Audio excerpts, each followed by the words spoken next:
Hello बच्चों। तो हमने लास्ट लेक्चर में पढ़ा था कि कोई charge particle magnetic uniform magnetic field में फील्ड के परपेंडिकुलर एंटर करता है तो उसका पाथ कैसा होता है। सर्कुलर पाथ होता है। रेडियस क्या होती है, r बराबर mb upon qb। Time period क्या होता है, 2πm अपॉन qb, जो वेलोसिटी पे इंडिपेंडेंट था, है ना। और फिर हमने पढ़ा था कोई एक रीजन है जिसमें मैग्नेटिक फील्ड है, यूनिफॉर्म मैग्नेटिक फील्ड, पार्टिकल आता था प्लस क्यू माइनस क्यू, उसके सारे केस हमने टाइम स्पेंट निकाला था और हमने देखा था कि ओमेगा कांस्टेंट रहता है, एंगुलर वेलोसिटी ओमेगा बराबर होता है क्यूबी अपॉन एम। ठीक, ओके। फिर उसके बाद हमने करंट कैरिंग कंडक्टर पे फोर्स निकालना शुरू कर दिया था, लेकिन मैंने एक चीज छोड़ दी है उसमें, मुझे ध्यान नहीं रहा। अभी हमने मैग्नेटिक यूनिफॉर्म मैग्नेटिक फील्ड में चार्ज पार्टिकल का जो पाथ पढ़ा था वो कब के लिए पढ़ा था, सर्कुलर पाथ था। कब पढ़ा था, जब हमने मैग्नेटिक फील्ड में उसको परपेंडिकुलर एंटर कराया था। अगर हम मैग्नेटिक फील्ड में ये मैग्नेटिक फील्ड है और परपेंडिकुलर एंटर ना कराएं तो क्या होगा, उसका पाथ कैसा होगा, वो हमने नहीं पढ़ा था, तो मुझे ध्यान नहीं रहा था, इसलिए मैं पहले वो खत्म करता हूं और उसके बाद करंट कैरिंग कंडक्टर पे जो फोर्स था जहां उसको छोड़ा था वहीं से आगे स्टार्ट करेंगे। ठीक है, ओके। तो path of a charged particle in uniform magnetic field when particle does not enter perpendicular to field। ठीक, फील्ड के परपेंडिकुलर एंटर नहीं कर रहा है तब क्या होगा। तो चलो पहले तो मैं यहां पे आपको बता दूं, एक छोटा सा डायग्राम बना दूं। सबसे पहले मैं मानूंगा कि ये मैग्नेटिक फील्ड है। ठीक, ये है मैग्नेटिक फील्ड, मतलब यहां पे मैग्नेटिक फील्ड में ऐसे बना दूंगा, देखो ये है यूनिफॉर्म मैग्नेटिक फील्ड, पूरे में यूनिफॉर्म मैग्नेटिक फील्ड। ठीक, parallel to plane of board. चलो अब यहां अगर मैं वेलोसिटी को ऐसे कर दूं, ठीक है, अब देखो तो वेलोसिटी का एंगल कितना है मैग्नेटिक फील्ड के साथ, थीटा। अब इस वेलोसिटी के हम दो कंपोनेंट करते हैं, मैंने बता दिया था, ये तो v पैरेलल जो कि v cos थीटा होगा और v परपेंडिकुलर, किसके पैरेलल किसके परपेंडिकुलर, मैग्नेटिक फील्ड के। तो वेलोसिटी का ये कंपोनेंट मैग्नेटिक फील्ड के पैरेलल है और ये परपेंडिकुलर हो जाएगा v sin थीटा। ठीक, अब बेटा एक बात बताओ, बड़ा सिंपल है।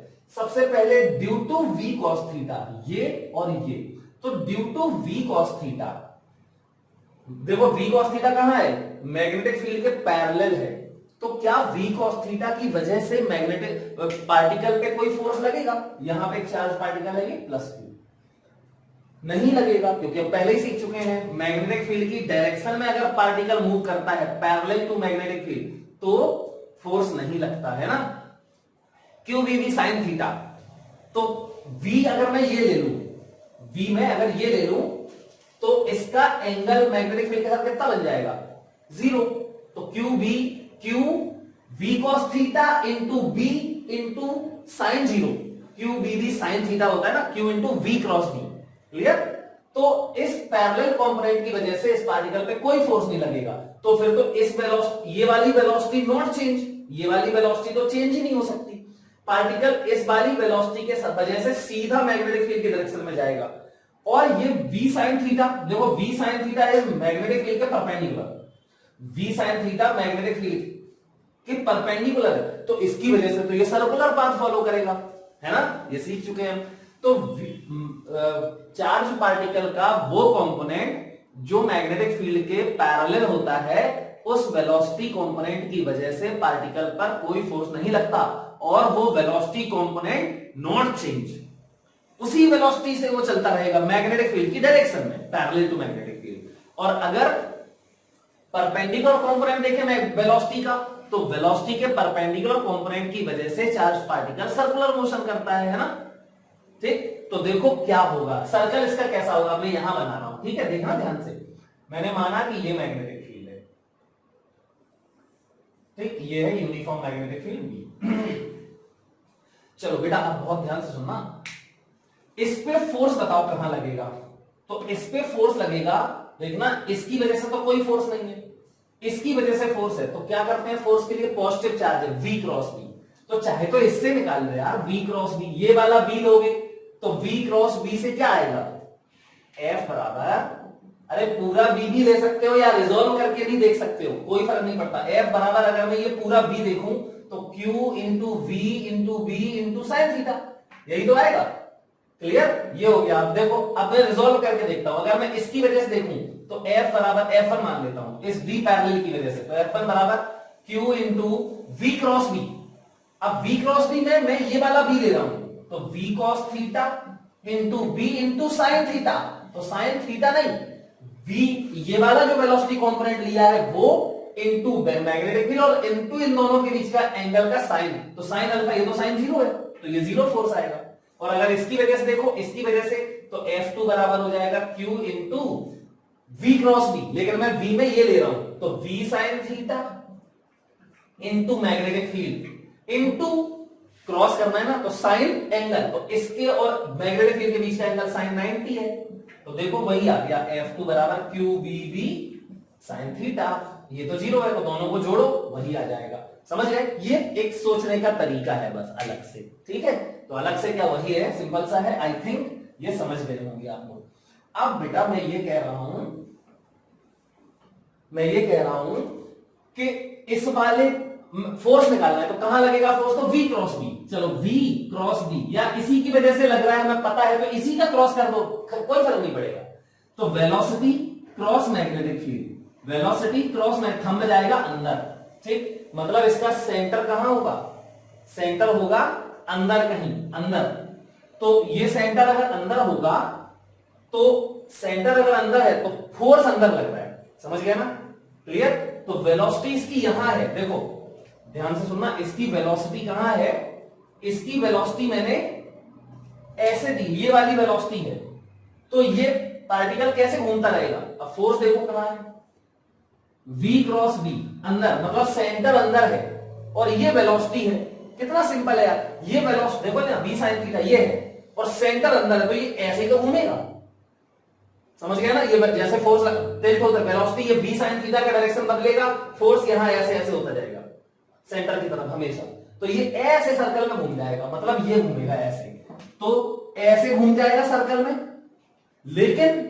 सोचो इसकी वजह से तो ये सर्कल में घूमेगा, लेकिन इसकी वजह से क्या करेगा, V cos थीटा की वजह, ये भी तो है इसके पास, तो इसकी वजह से ये सीधा आगे बढ़ेगा, समझ गए, मतलब ये दो मोशन करेगा, एक सर्कुलर मोशन और साथ में इस वाली वेलोसिटी की वजह से आगे भी चलेगा, तो देखो ऐसे मान लो यहां से चलना शुरू किया इसने, यहां से तो ये ऐसे यही नहीं आएगा, थोड़ा आगे चला जाएगा, मतलब मैग्नेटिक फील्ड की डायरेक्शन में भी थोड़ा डिस्प्लेस हो जाएगा, ठीक, हर रेवोल्यूशन में, एक रेवोल्यूशन में यही नहीं आएगा, देखो यही नहीं आएगा, यहां आएगा, अगले रेवोल्यूशन में फिर उतना ही आगे चलेगा, अगले रेवोल्यूशन में फिर उतना ही आगे चलेगा, मतलब ये हेलिकल पाथ पे चलेगा, ये हेलिक्स होती है, ठीक, तो ये ऐसे मूव करेगा, देखना ध्यान से,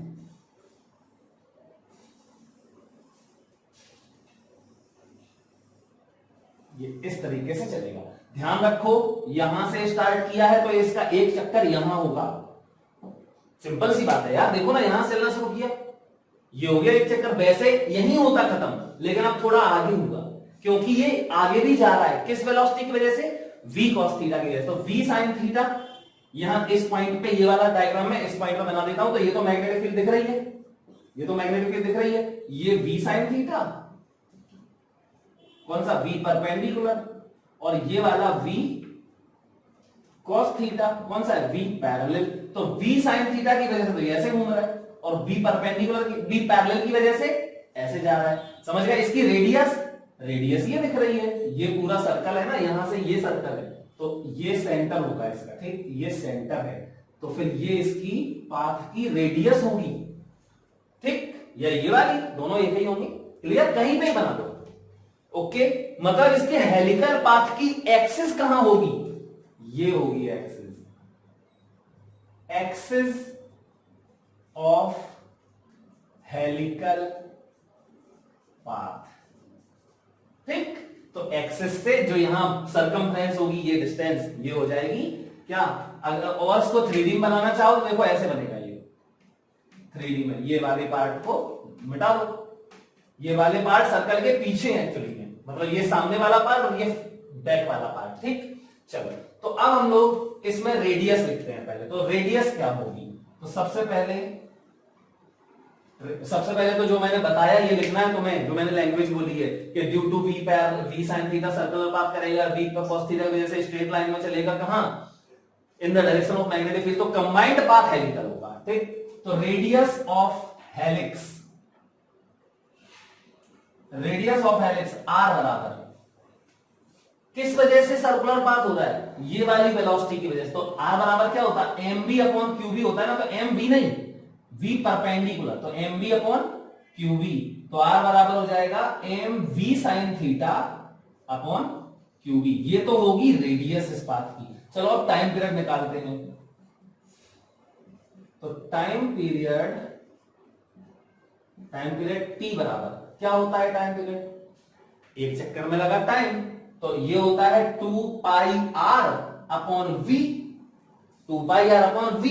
लेकिन ये बताओ रेडियस मतलब सर्कुलर पाथ में चलाने वाली वेलोसिटी कौन सी है, ना तो वी cos थीटा तो नहीं है, वी साइन थीटा है ना, तो 2 पाई आर और ये अपॉन में इसका v कौन सा, v परपेंडिकुलर, समझ गए, 2 पाई आर सर्कल में और अपॉन सर्कल में चलाने वाली वेलोसिटी, तो क्या होगी v परपेंडिकुलर, तो ये हो जाएगा 2 पाई r की जगह पे देखो M B sine theta upon Q B, और अपॉन v परपेंडिकुलर क्या है, v sine theta.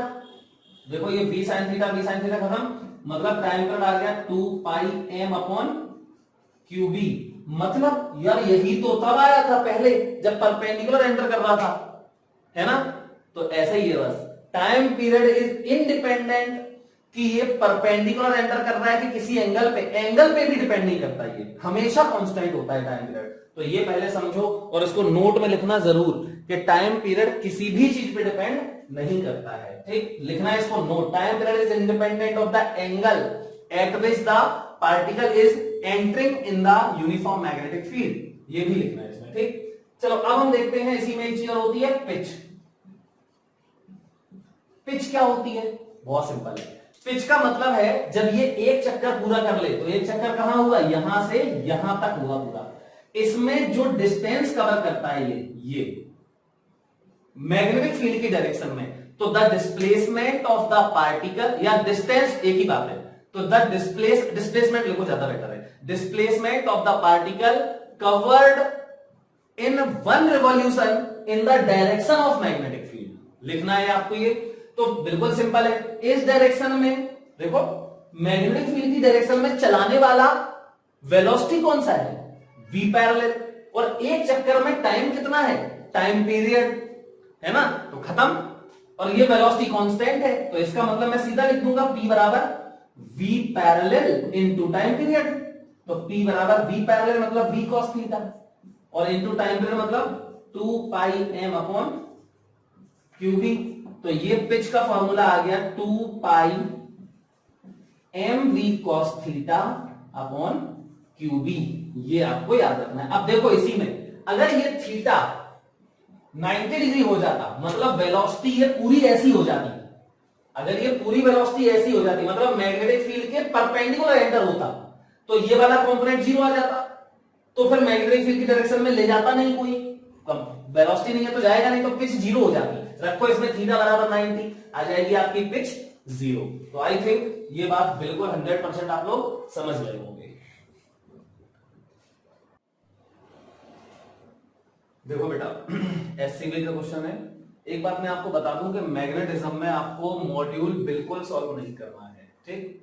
Module solve मत करो, मैं बताऊंगा, प्रेस्क्राइब करूंगा, एचसीबी पे ध्यान दो, एचसीबी करना है मैग्नेटिज्म की, ठीक, क्योंकि उसमें मिक्स्ड है, सारे सब मिक्स्ड है, तो आपको देखोगे तो मैं समझ में नहीं आएगा, फिर कंफ्यूज हो जाओगे, ठीक। चलो तो देखो ये क्वेश्चन है, क्या क्वेश्चन है मैं बता देता हूं आपको, क्वेश्चन पढ़ सकते हैं आप लोग। देखो यहाँ पे एक फिलामेंट लगा हुआ है, ठीक, और ये फिलामेंट है, फिलामेंट से क्या निकलते हैं इलेक्ट्रॉन्स, इसको गर्म करते हैं तो इलेक्ट्रॉन निकलते हैं उससे। अभी ध्यान रखना, आगे पढ़ेंगे। थर्माइनिक एमिशन बोलते हैं इसको, टेम्परेचर की वजह से इलेक्ट्रॉन्स का निकलना। तो यहां से इलेक्ट्रॉन निकल रहे हैं। अब देखो हुआ क्या, इसके और इसके बीच में V वोल्ट का पोटेंशियल डिफरेंस लगा दिया, तो ये नेगेटिव है और ये पॉजिटिव है। यहां क्लियर, B वोल्ट का पोटेंशियल डिफरेंस लगा दिया। अभी यहां पे ये नेगेटिव ये पॉजिटिव, तो इलेक्ट्रिक फील्ड कहां होगी, इस तरफ होगी इलेक्ट्रिक फील्ड। अब इलेक्ट्रॉन्स जो है, इलेक्ट्रॉन जो निकलेगा, इलेक्ट्रॉन जब निकलेगा तो इलेक्ट्रिक फील्ड ऐसी है, इलेक्ट्रिक फील्ड ऐसी है। इलेक्ट्रिक फील्ड का फॉर्मूला बताओ। अब ये डिस्टेंस है d, कुछ होगी डिस्टेंस, ये जो भी हो लिख सकते हैं इसको, E बराबर इसको लिख सकते हो V अपॉन D, ठीक है। या पोटेंशियल डिफरेंस कितना है V, ये ध्यान रखना है। तो पोटेंशियल डिफरेंस V है और डिस्टेंस अगर हमें इसकी x मान लेता हूं यार, चलो x मान लिया, ये x है, तो E बराबर V अपॉन x होगा। क्लियर। अब इलेक्ट्रॉन यहां से निकलेगा तो इलेक्ट्रिक फील्ड ऐसी है, तो इसका इलेक्ट्रॉन पे फोर्स कितना लगेगा, इलेक्ट्रॉन पे फोर्स ऐसे लगेगा, F बराबर E।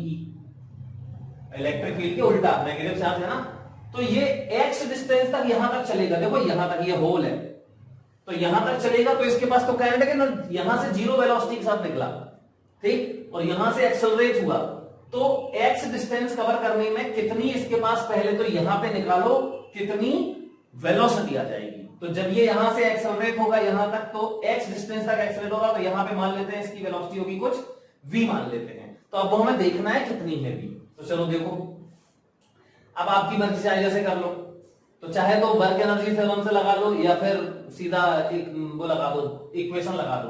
तो एक्सेलरेशन कितना होगा, इलेक्ट्रॉन का मास मान लो m, इलेक्ट्रॉन का मास m है, तो एक्सेलरेशन हो जाएगा E अपॉन m। क्लियर। अब देखो E अपॉन m और कैपिटल E को लिख दो V अपॉन x, ठीक है। क्लियर, ये हो गया एक्सेलरेशन। अब वेलोसिटी निकालनी है यहां पे, जबकि यहां वेलोसिटी जीरो है, तो यहां वेलोसिटी जीरो है और यहां पे वेलोसिटी v है, तो ये वेलोसिटी निकालो। तो थर्ड इक्वेशन लगा लो, क्योंकि डिस्टेंस पता है, तो थर्ड इक्वेशन लगाओगे तो v स्क्वायर बराबर 0 प्लस 2a, और डिस्टेंस कितनी है x, तो देखो v स्क्वायर बराबर हो गया 2a की जगह पे ev अपॉन mx और इनटू x खत्म, तो देखो ये v स्क्वायर बराबर हो गया 2ev अपॉन m। समझ गए, ये हो गई वेलोसिटी। क्लियर। तो आ गया आंसर वेलोसिटी का। या आप दूसरे तरीके से भी कर सकते थे, कैसे, वर्क एनर्जी थ्योरम से। कैसे, work done by electric force बराबर चेंज इन काइनेटिक एनर्जी। तो work done by electric force बराबर डेल्टा के। तो work done by electric force क्या होता है, फोर्स तो कांस्टेंट है, तो कुछ नहीं E इंटू एक्स, सही है, और बराबर डेल्टा के कितना, डेल्टा के मतलब के फाइनल माइनस के इनिशियल, ठीक। अब इसको ये क्यों बता रहा हूं मैं, क्योंकि इसका रिजल्ट याद होना बहुत जरूरी है, रिजल्ट याद करना। देखना, तो E और E की जगह क्या लिखता हूं, V अपॉन एक्स और इंटू एक्स बराबर डेल्टा के, इसको भी मैं फिर से डेल्टा के लिख देता हूं, ठीक। चलो, तो देखो ये एक्स खत्म हो गया, तो डेल्टा के बराबर क्या आ गया, EV, मतलब इलेक्ट्रॉन जो चार्ज है उसका charge into potential difference, charge into potential difference, ये होता है उस पार्टिकल की काइनेटिक एनर्जी का चेंज के बराबर, या वर्क डन, ये वर्क डन है, डेल्टा के मतलब वर्क डन, तो work done by potential difference, ये देखो वही आ गया, work done by potential difference क्या होता है, Q इंटू पोटेंशियल डिफरेंस। तो work done by electric field क्या होता है, Q इंटू पोटेंशियल डिफरेंस, तो Q क्या है, इलेक्ट्रिक फील्ड, इलेक्ट्रॉन E, और इंटू पोटेंशियल डिफरेंस कितना है V, तो देखो यही आ गया। डेल्टा Q को क्या लिखोगे, half M V square minus 0 बराबर EV, हाफ एम वी, तो V स्क्वायर बराबर हो जाएगा 2EV अपॉन m। समझ गए, तो चाहे ऐसे लिख दो चाहे ऐसे लिख दो, ये नोट कर लो, मैं क्योंकि ये मिटा रहा हूं, इसका कोई काम नहीं है ज्यादा, बस यहां से वेलोसिटी निकालनी जरूरी थी हमें। तो V स्क्वायर बराबर हो गया, देखो V बराबर आ जाएगा under root 2EV upon m, ये ध्यान रखना है, ठीक। ये तो इतना मैं मिटा रहा हूं, ये वाला। चलो अब देखो, ये लेकिन जरूरी बहुत है, ध्यान रखना, आगे बहुत जगह यूज होगा बार बार, तो जल्दी से यूज करना इसको, ठीक। हाँ चलो, अब देखो क्या कह रहा है वो, यहां से इलेक्ट्रॉन आया तो यहां वेलोसिटी मिल गई v, तो v कितना होगा वो तो मैंने यहां पे निकाल लिया, v तो आ गया, लेकिन वो कह रहा है कि हाउएवर, यहां तो इतना हो गया, कह रहा है कि v सम हाउएवर, यहां से देखो, हाउएवर सम इलेक्ट्रॉन्स, कुछ इलेक्ट्रॉन क्या करते हैं, इमर्जिंग फ्रॉम द होल, ये होल है, ये होल है छोटा सा, होल से निकलते time make slightly divergent angle, मतलब सीधे आ रहे थे तो कुछ तो सीधे चले गए, ज्यादातर सीधे चले गए, लेकिन कुछ इलेक्ट्रॉन डाइवर्ज हो गए, ऐसे हो गए, थोड़े से ऐसे, यार ऐसे टकरा के हो गए, कुछ भी हो गया होगा, हाउएवर, तो यहां से ऐसे चले गए, मतलब ये कुछ थीटा एंगल पे पहले ऐसे जा रहे थे, तो ये एक्सेस है, ठीक, ये हटाओ, तो ऐसे कुछ इलेक्ट्रॉन ऐसे चले गए, अब ऐसे ऐसे छोटे छोटे एंगल पे देखो, slightly divergent angle as shown in the figure, so that these paraxial electron, paraxial का मतलब क्या है, देखो ये अगर एक्सेस है, अगर ये एक्सेस है तो पैरेक्सियल का मतलब होता है जो बिल्कुल पास से जा रहे होते हैं, जो दूर से जा रहे होते हैं वो नहीं, बिल्कुल पास से, समझ गया ना, अगर ऐसे जा रहे होते हैं, ऐसे पास से क्लोज, इसको पैरेक्सियल बोलते हैं, और जो दूर से जाते हैं उन्हें मार्जिनल बोलते हैं, ठीक, एक वर्ड था बता दिया, आप देखो, तो यहां पर जो पैरेक्सियल का मतलब है कि थीटा कैसा है, बहुत छोटा है, बिल्कुल क्लोज, थोड़े से डाइवर्ज हो गए ऐसे, कुछ तो सीधे चले गए ऐसे, और कुछ थोड़े से ऐसे डाइवर्ज हो गए, ये हो गए, ठीक, थीटा एंगल पे, और थीटा कैसा है, बहुत छोटा है, क्लियर। तो अब बताओ इसका पाथ, और अच्छा आगे क्या है, यहां होल के बाद यहां मैग्नेटिक फील्ड है, कैसी, ऐसी यूनिफॉर्म मैग्नेटिक फील्ड भी, देखो these paraxial electrons so that these paraxial electrons are focused on the axis at a distance, ये और है क्या, नैरो होल के बाद यूनिफॉर्म मैग्नेटिक फील्ड है, होल के बाद मैग्नेटिक फील्ड है, यहां से इलेक्ट्रॉन्स आ रहे हैं, सीधे से निकलेंगे तो देखो बी वेक्टर ऐसा है, अगर जो इलेक्ट्रॉन सीधे आ रहे होंगे उन पे फोर्स ही नहीं लगेगा, क्योंकि वेलोसिटी और मैग्नेटिक फील्ड एक दूसरे के पैरेलल हैं, तो थीटा जीरो हो गया, Q V cross V, Q V भी साइन थीटा, थीटा जीरो हो जाएगा, तो बेकार हो गए, लेकिन कुछ इलेक्ट्रॉन वी वेलोसिटी से डाइवर्ज हो गए थोड़े से थीटा एंगल पे, तो इनका पाथ कैसा होगा, अब वो कह रहा है कि इनका पाथ, ये तो हम पढ़ चुके हैं, क्या पढ़ चुके हैं हमने ये सीख लिया है, देखो कि अगर ये मैग्नेटिक फील्ड है और ये वेलोसिटी है और ये थीटा एंगल है, हेलिकल पाथ वाला अभी सीखा, तो इसके दो कंपोनेंट कर सकते हैं आप, एक तो वी पैरेलल और एक वी परपेंडिकुलर, तो वी परपेंडिकुलर हो जाएगा वी साइन थीटा और वी पैरेलल हो जाएगा वी कॉस थीटा, और हेलिकल पाथ पे चलता है ये, और अब देखो इसका मैंने ये भी बताया था कि कैसे बताया था, देखो यहां से चलना शुरू करेगा तो ऐसे आगे बढ़ेगा, मतलब कि यहां से स्टार्ट करेगा तो सर्कुलर मोशन भी करेगा, क्योंकि यहां पे भी v के दो कंपोनेंट होंगे, ये v cos थीटा और ये v sin थीटा, तो आगे किसकी वजह से चल रहा है ये, v cos थीटा की वजह से, मैग्नेटिक फील्ड की डायरेक्शन में, क्योंकि फोर्स नहीं लग रहा है, और सर्कुलर पाथ किसकी वजह से चल रहा है, v sin थीटा की वजह से, क्योंकि v sin theta magnetic field के परपेंडिकुलर है, मतलब यहां से अगर ये ये है होल से ऐसे गया तो ये पता है ऐसे जाएगा और यही नहीं आएगा, थोड़ा आगे चला जाएगा, ठीक, कितनी डिस्टेंस पे, पिच के बराबर, मतलब एक्सिस पे, यहां होल पे एक्सिस है, यहां से गया ऐसे और एक्सिस पे फिर आ जाएगा, ये ऐसे, कितनी डिस्टेंस कवर करने के बाद, ये तो अभी यार निकाला था पिच, तो पिच निकालनी है एक्चुअली में हमें, तो देखो वो कह रहा है कि show that these paraxial electrons are refocused on the axis, इस एक्सिस पे फिर मिलेंगे, ये वाले इलेक्ट्रॉन एक्सिस पे फिर आएंगे, refocused on the axis at a distance, मतलब यहां से कितनी डिस्टेंस, तो डी डिस्टेंस मान लेते हैं, तो ये इलेक्ट्रॉन घूम के देखो, ये इलेक्ट्रॉन ऐसे चल के फिर यहीं आ जाएगा, तो एक्सिस पे मिल जाएगा, तो रीफोकस हो गया एक्सिस पे, क्लियर। तो कितनी मिनिमम डिस्टेंस के बाद, तो कोई दिक्कत नहीं है, पिच के बराबर, तो हमें पिच निकालनी है, तो पिच बराबर अभी बताया था हमने, क्या होता है पिच, वी पैरेलल शॉर्ट में लिख रहे हैं, मतलब वी कॉस थीटा, पूरा लिख सब लिख रहे हैं, इनटू टाइम पीरियड, और टाइम पीरियड किसी भी चीज पे डिपेंड नहीं करता, तो P बराबर हो जाएगा v cos theta into time period क्या है, 2 पाई m अपॉन QB, मैं फिर से लिख रहा हूं दोबारा से, डेरिवेशन तो कर ही चुके हैं, तो ये हो जाएगा 2 पाई m v cos theta upon QB। अब v कितना है, वेलोसिटी, यहां पे वेलोसिटी कितनी है, तो ये निकाली थी अभी हमने, तो रख दो, तो P बराबर हो जाएगा 2 पाई m अपॉन QB, और ये हो जाएगा अंडर रूट 2EB अपॉन m, क्लियर। और यहां पर बाहर है कितना cos थीटा। तो बेटा देखो ये cos थीटा हो जाएगा 1 क्योंकि थीटा बहुत छोटा है। तो थीटा बहुत छोटा है ऑलमोस्ट 0 है, इसलिए cos थीटा 1 हो जाएगा। तो ये तो हटा दो, तो ये p बराबर आ गया और यही आ जाएगा। ये कैसे आ जाएगा देखो मैं लिख देता हूं इसको। तो p बराबर पूरा अंडर रूट के अंदर ही लिखना है, लिख दे रहे। तो q कितना है, q क्या है e, ध्यान रखो q की जगह पे इलेक्ट्रॉन है ना तो e आ जाएगा। अब चलो देखो, तो 2 को अंदर ले जाओ तो ये 4 हो जाएगा, तो 8 बन जाएगा। e है अंदर और ये वाला e जाएगा तो ये वाला e जाएगा तो e स्क्वायर हो जाएगा, तो नीचे वाला e बचेगा और m है ही। पाई जाएगा अंदर तो पाई स्क्वायर हो जाएगा, m जाएगा अंदर तो m स्क्वायर हो जाएगा, मतलब नीचे वाला m खत्म हो जाएगा तो ये m आ जाएगा। और मैग्नेटिक फील्ड देखो ऊपर है, ये वाली मैग्नेटिक फील्ड जाएगी तो नीचे इस मैग्नेटिक फील्ड का स्क्वायर हो जाएगा, तो ऊपर वाली खत्म हो जाएगी और नीचे वाली आ जाएगी। समझ में आई? और वो कहां है, ये बी नहीं है, ये वाला बी है, ठीक, ये बी बचा। सॉरी, तो फिर ये बी जो अंदर जाएगा वो बी स्क्वायर हो जाएगा। क्लियर? तो ये खत्म हो गया क्वेश्चन, ये प्रूव करना था। ओके, आई होप इस क्वेश्चन को सब लोग समझ गए होंगे।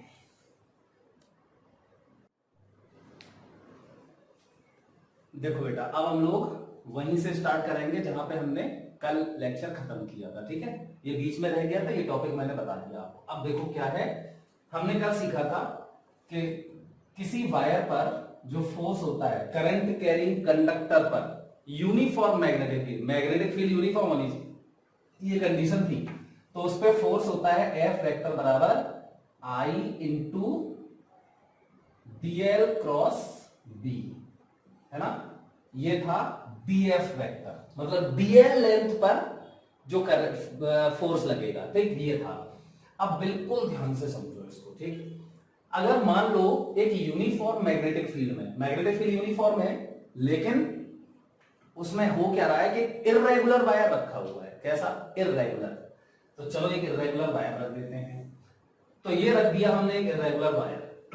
अब कह रहा है कि इस मैग्नेटिक फील्ड कहां है, चलो मान लेते हैं मैग्नेटिक फील्ड ये है, ठीक, ये मैग्नेटिक फील्ड है, यूनिफॉर्म है, इसमें करंट ये जा रही है current.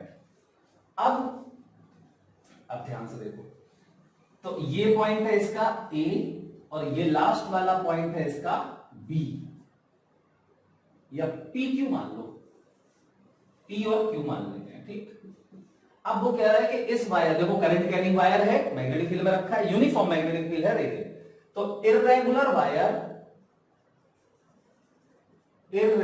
Wire in uniform magnetic field, ये कंडीशन है, in uniform magnetic field, irregular wire है। चलो, तो इस पे हमें कैसे फोर्स निकालना है ये हमें देखना है। तो हम क्या करें, सबसे पहले देखो, ये हमें फोर्स का फॉर्मूला पता है डीएल पे, तो डीएल बहुत सारे ले लेते हैं। चलो मैंने एक डीएल यहां लिया, तो ये डीएल 1 हो गया, ठीक। यहां पे ले लेते हैं, यहां पे ले लिया एक डीएल 2, ऐसे बहुत सारे डीएल आ जाएंगे, डीएल 1, डीएल 2, डीएल 3, तमाम एन डीएल आ जाएंगे। चलो, अब इस डीएल की डायरेक्शन बताओ। तो इस डीएल की डायरेक्शन होगी, मैंने क्या बोला था, जो डीएल है छोटा सा लेंथ है उसमें टेंजेंट, तो ये हो गया डीएल वेक्टर, ये हो गया डीएल वेक्टर की डायरेक्शन। और बी कहां है, बी तो ये है, तो यहां पे बी बनाओ, तो देखो ये आ गया बी वेक्टर। अब ये क्या हो जाएगा, θ1। ऐसे ही चलो DL2 पे बनाओ, तो DL2 पे करंट कहां है, करंट ये है, तो DL2 पे टेंजेंट ये आएगा, तो ये हो गया DL2 वेक्टर। और यहां मैग्नेटिक फील्ड कितना होगा, तो मैग्नेटिक फील्ड होगा देखो ये, ठीक, ये हो गया एंगल देखो θ2। ऐसे ही बहुत सारे डीएल होंगे, सब पे हमें ऐसे बनाना पड़ेगा। बी तो सब में सेम है, सिर्फ DL1 DL2 वो अलग हो रहे हैं और θ अलग हो रहा है, ठीक। चलो, तो हम एक काम करते हैं, नेट फोर्स ऑन इर्रेगुलर, अच्छा ये एक काम और, ये DF1 है मान लो, तो ये DL1 हो जाएगा, I तो सब में सेम है। ऐसे DF2 बताओ, तो DF2 वेक्टर हो जाएगा I DL2 क्रॉस B। ऐसे ही DL3 DL4 सारे सब पे फोर्स आ जाएगा, तो नेट फोर्स हम निकाल सकते हैं, net force on irregular wire, क्या बोलोगे आप? एफ वेक्टर इक्वल सारे फोर्स वेक्टर्स का वेक्टर सम, है ना? तो F1 वेक्टर मतलब DF1 vector plus DF2 vector plus dot dot dot dot DFN vector, n बनते हैं अगर मान लो तो F वेक्टर बराबर क्या हो जाएगा? DF1 रखो तो देखो I तो सब में बाहर है, I सब में बाहर है ना, तो ये I हमने बाहर कर दिया। अब देखो ध्यान से सुनना, I बाहर करके क्या बचा अंदर? DL1 vector cross B vector plus DL2 vector cross B vector plus dot dot dot dot ऐसे ही n वेक्टर तक, ठीक। अब हमें सबको पता है एक प्रॉपर्टी, क्या प्रॉपर्टी है? देखो A vector cross B vector, A vector plus B vector cross C vector. आप इसको क्या लिख सकते हो? आप इसको लिख सकते हो A वेक्टर का क्रॉस C में, तो A vector cross C vector plus B vector का क्रॉस C में B vector cross C vector. मतलब हम इसको ऐसे भी लिख सकते हैं और इसको ऐसे भी लिख सकते हैं। तो देखो ये वाला फॉर्म हमारे पास लिखा हुआ है, A vector cross B vector plus ये देखो A vector cross B vector plus B vector cross A cross B plus B cross B। मतलब ये वाला देखो, ये वाले वेक्टर्स अलग अलग हैं, देखो ये वेक्टर और ये वेक्टर अलग हैं। देखो ये यहां पे DL3 आएगा, लेकिन ये B वेक्टर सब में सेम है। इसका मतलब मैं इसको ऐसे लिख सकता हूं F वेक्टर बराबर I, और देखना अंदर बचेगा तुम्हारा DL1 vector plus DL2 vector plus dot dot dot dot DLN vector, ये हो गया, और क्रॉस हो जाएगा, बाहर कर दो B वेक्टर को। जैसे कि देखो इन दोनों में से इसको C को बाहर कर दिया यहां पे हमने, तो यहां पे हो जाएगा आपका B वेक्टर। क्लियर? अब बेटा ये देखो क्या है, अब वेक्टर्स की प्रॉपर्टी याद करो। वेक्टर्स की प्रॉपर्टी क्या होती थी? वेक्टर वाले चैप्टर में पढ़ा था आपने। मान लो ये A वेक्टर है, ये B वेक्टर है, ये C वेक्टर है, ये D वेक्टर है ना, और है मान लो चलो ये F वेक्टर है, ये A वेक्टर है। सबका रिजल्टेंट बताओ क्या होगा? सबका रिजल्टेंट, तो सबका रिजल्टेंट होगा देखो फर्स्ट वाले पॉइंट से लास्ट वाले वेक्टर के हेड को मिलाते हैं, है ना, तो ये है हमारा रिजल्टेंट R वेक्टर। क्लियर? अब ऐसे ही यहां पे देखो ये DL1 DL2 DL3 DL4 ऐसे है ना, मैं इसको बना के दिखाता हूं, देखना ऐसे बनेगा ये। जैसे ये DL1 तो यहां है DL1 वेक्टर, ऐसे फिर DL2 यहां DL3 DL4, ये DL2 वेक्टर, फिर ये DL3 वेक्टर, फिर यहां DL4 वेक्टर, फिर यहां देखो फिर ऐसा हो गया वायर, तो यहां आ जाएगा DL, तो ये DL5 वेक्टर, ठीक। अब DL6 वेक्टर, यहां तक आ गए, कहां तक? Q तक आ गए। ये पॉइंट है कौन सा? P। अब इन सबका एक समेशन देखो, ये लिखा है सबका समेशन, तो समेशन तो होगा फर्स्ट वेक्टर से डायरेक्ट सीधा मिला दो लास्ट वेक्टर को, तो ये आ जाएगा पूरा L वेक्टर। क्या बोलते हैं इसको? L vector. मतलब first P to Q joining line वो होगी DL1 DL2 DL3 सबका समेशन। मतलब मैं इसको क्या लिख दूं? मैं इसको लिख दूं F वेक्टर बराबर I, और इसको लिख दूंगा PQ वेक्टर। ये पूरा PQ वेक्टर हो गया, और क्रॉस B वेक्टर। अब PQ वेक्टर मान लो ये L है, क्या है? L। PQ बराबर L, shortest length. Shortest length ध्यान रखो, P से Q तक की शॉर्टेस्ट लेंथ, तो ये है, इसको मैंने बोला L वेक्टर। क्लियर? तो इसको रख देते हैं L वेक्टर। तो देखो F वेक्टर बराबर क्या आ गया? I into L cross B, जहां L क्या है? फर्स्ट पॉइंट और लास्ट पॉइंट को जोड़ने वाला वेक्टर, मतलब वायर की initial to final shortest length. अब इस पे फोर्स कैसे आएगा? तो अब इसको मैं पहले तो ये लिख लो, और अब इसको मैं मिटा, मतलब मैंने कर्व्ड वायर को, इर्रेगुलर वायर को एक स्ट्रेट वायर में बदल सकते हैं। क्लियर? अब इस वायर पर फोर्स निकाल लो। तो मैं पहले तो इतना पूरा मिटा रहा हूं, आप इसको लिख लें। अब देखो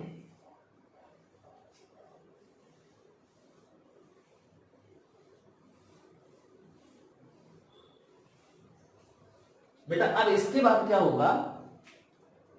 ये था हमारा बी वेक्टर, और शॉर्टेस्ट लेंथ कहां आई, देखो ये P और ये है हमारा Q और ये है हमारा L वेक्टर, और मैग्नेटिक फील्ड कहां है, देखो ये है मैग्नेटिक फील्ड वेक्टर, और ये करंट थी, करंट यहां बना दोगे आई, ठीक, ये L वेक्टर और ये B वेक्टर, और ये एंगल थीटा पता होना चाहिए अब आपको, तो दिया गया होगा, ज्योमेट्री दी गई होगी ऐसी, तो ये हो गया थीटा। अब बताओ इस पे फोर्स, तो कुछ नहीं, F वेक्टर बराबर आई वेक्टर आई और L क्रॉस B, और L क्रॉस B में L B साइन थीटा आएगा, तो मैग्नीट्यूड के फॉर्म में ये लिख दोगे F बराबर I B L sine theta, जहां थीटा B और L वेक्टर के बीच का एंगल होगा। अब फोर्स निकाले कैसे, तो बड़ा सिंपल है, फोर्स कैसे निकालते हैं, राइट हैंड आई L क्रॉस B निकालना है ना, L क्रॉस B, तो L की तरफ फिंगर्स कर लो, L की डायरेक्शन करंट की डायरेक्शन में होगी, ध्यान रखना, तो ये L वेक्टर हो गया, क्रॉस B तो ये गया B वेक्टर, थंब अंदर, तो अंदर की तरफ होगा फोर्स, क्या होगा, अंदर की तरफ, मतलब क्रॉस से रिप्रेजेंट होगा फोर्स, क्लियर। तो ये हमने आपको बताया कि कैसे इरेगुलर वायर को एक रेगुलर वायर में आप कन्वर्ट करोगे, क्लियर।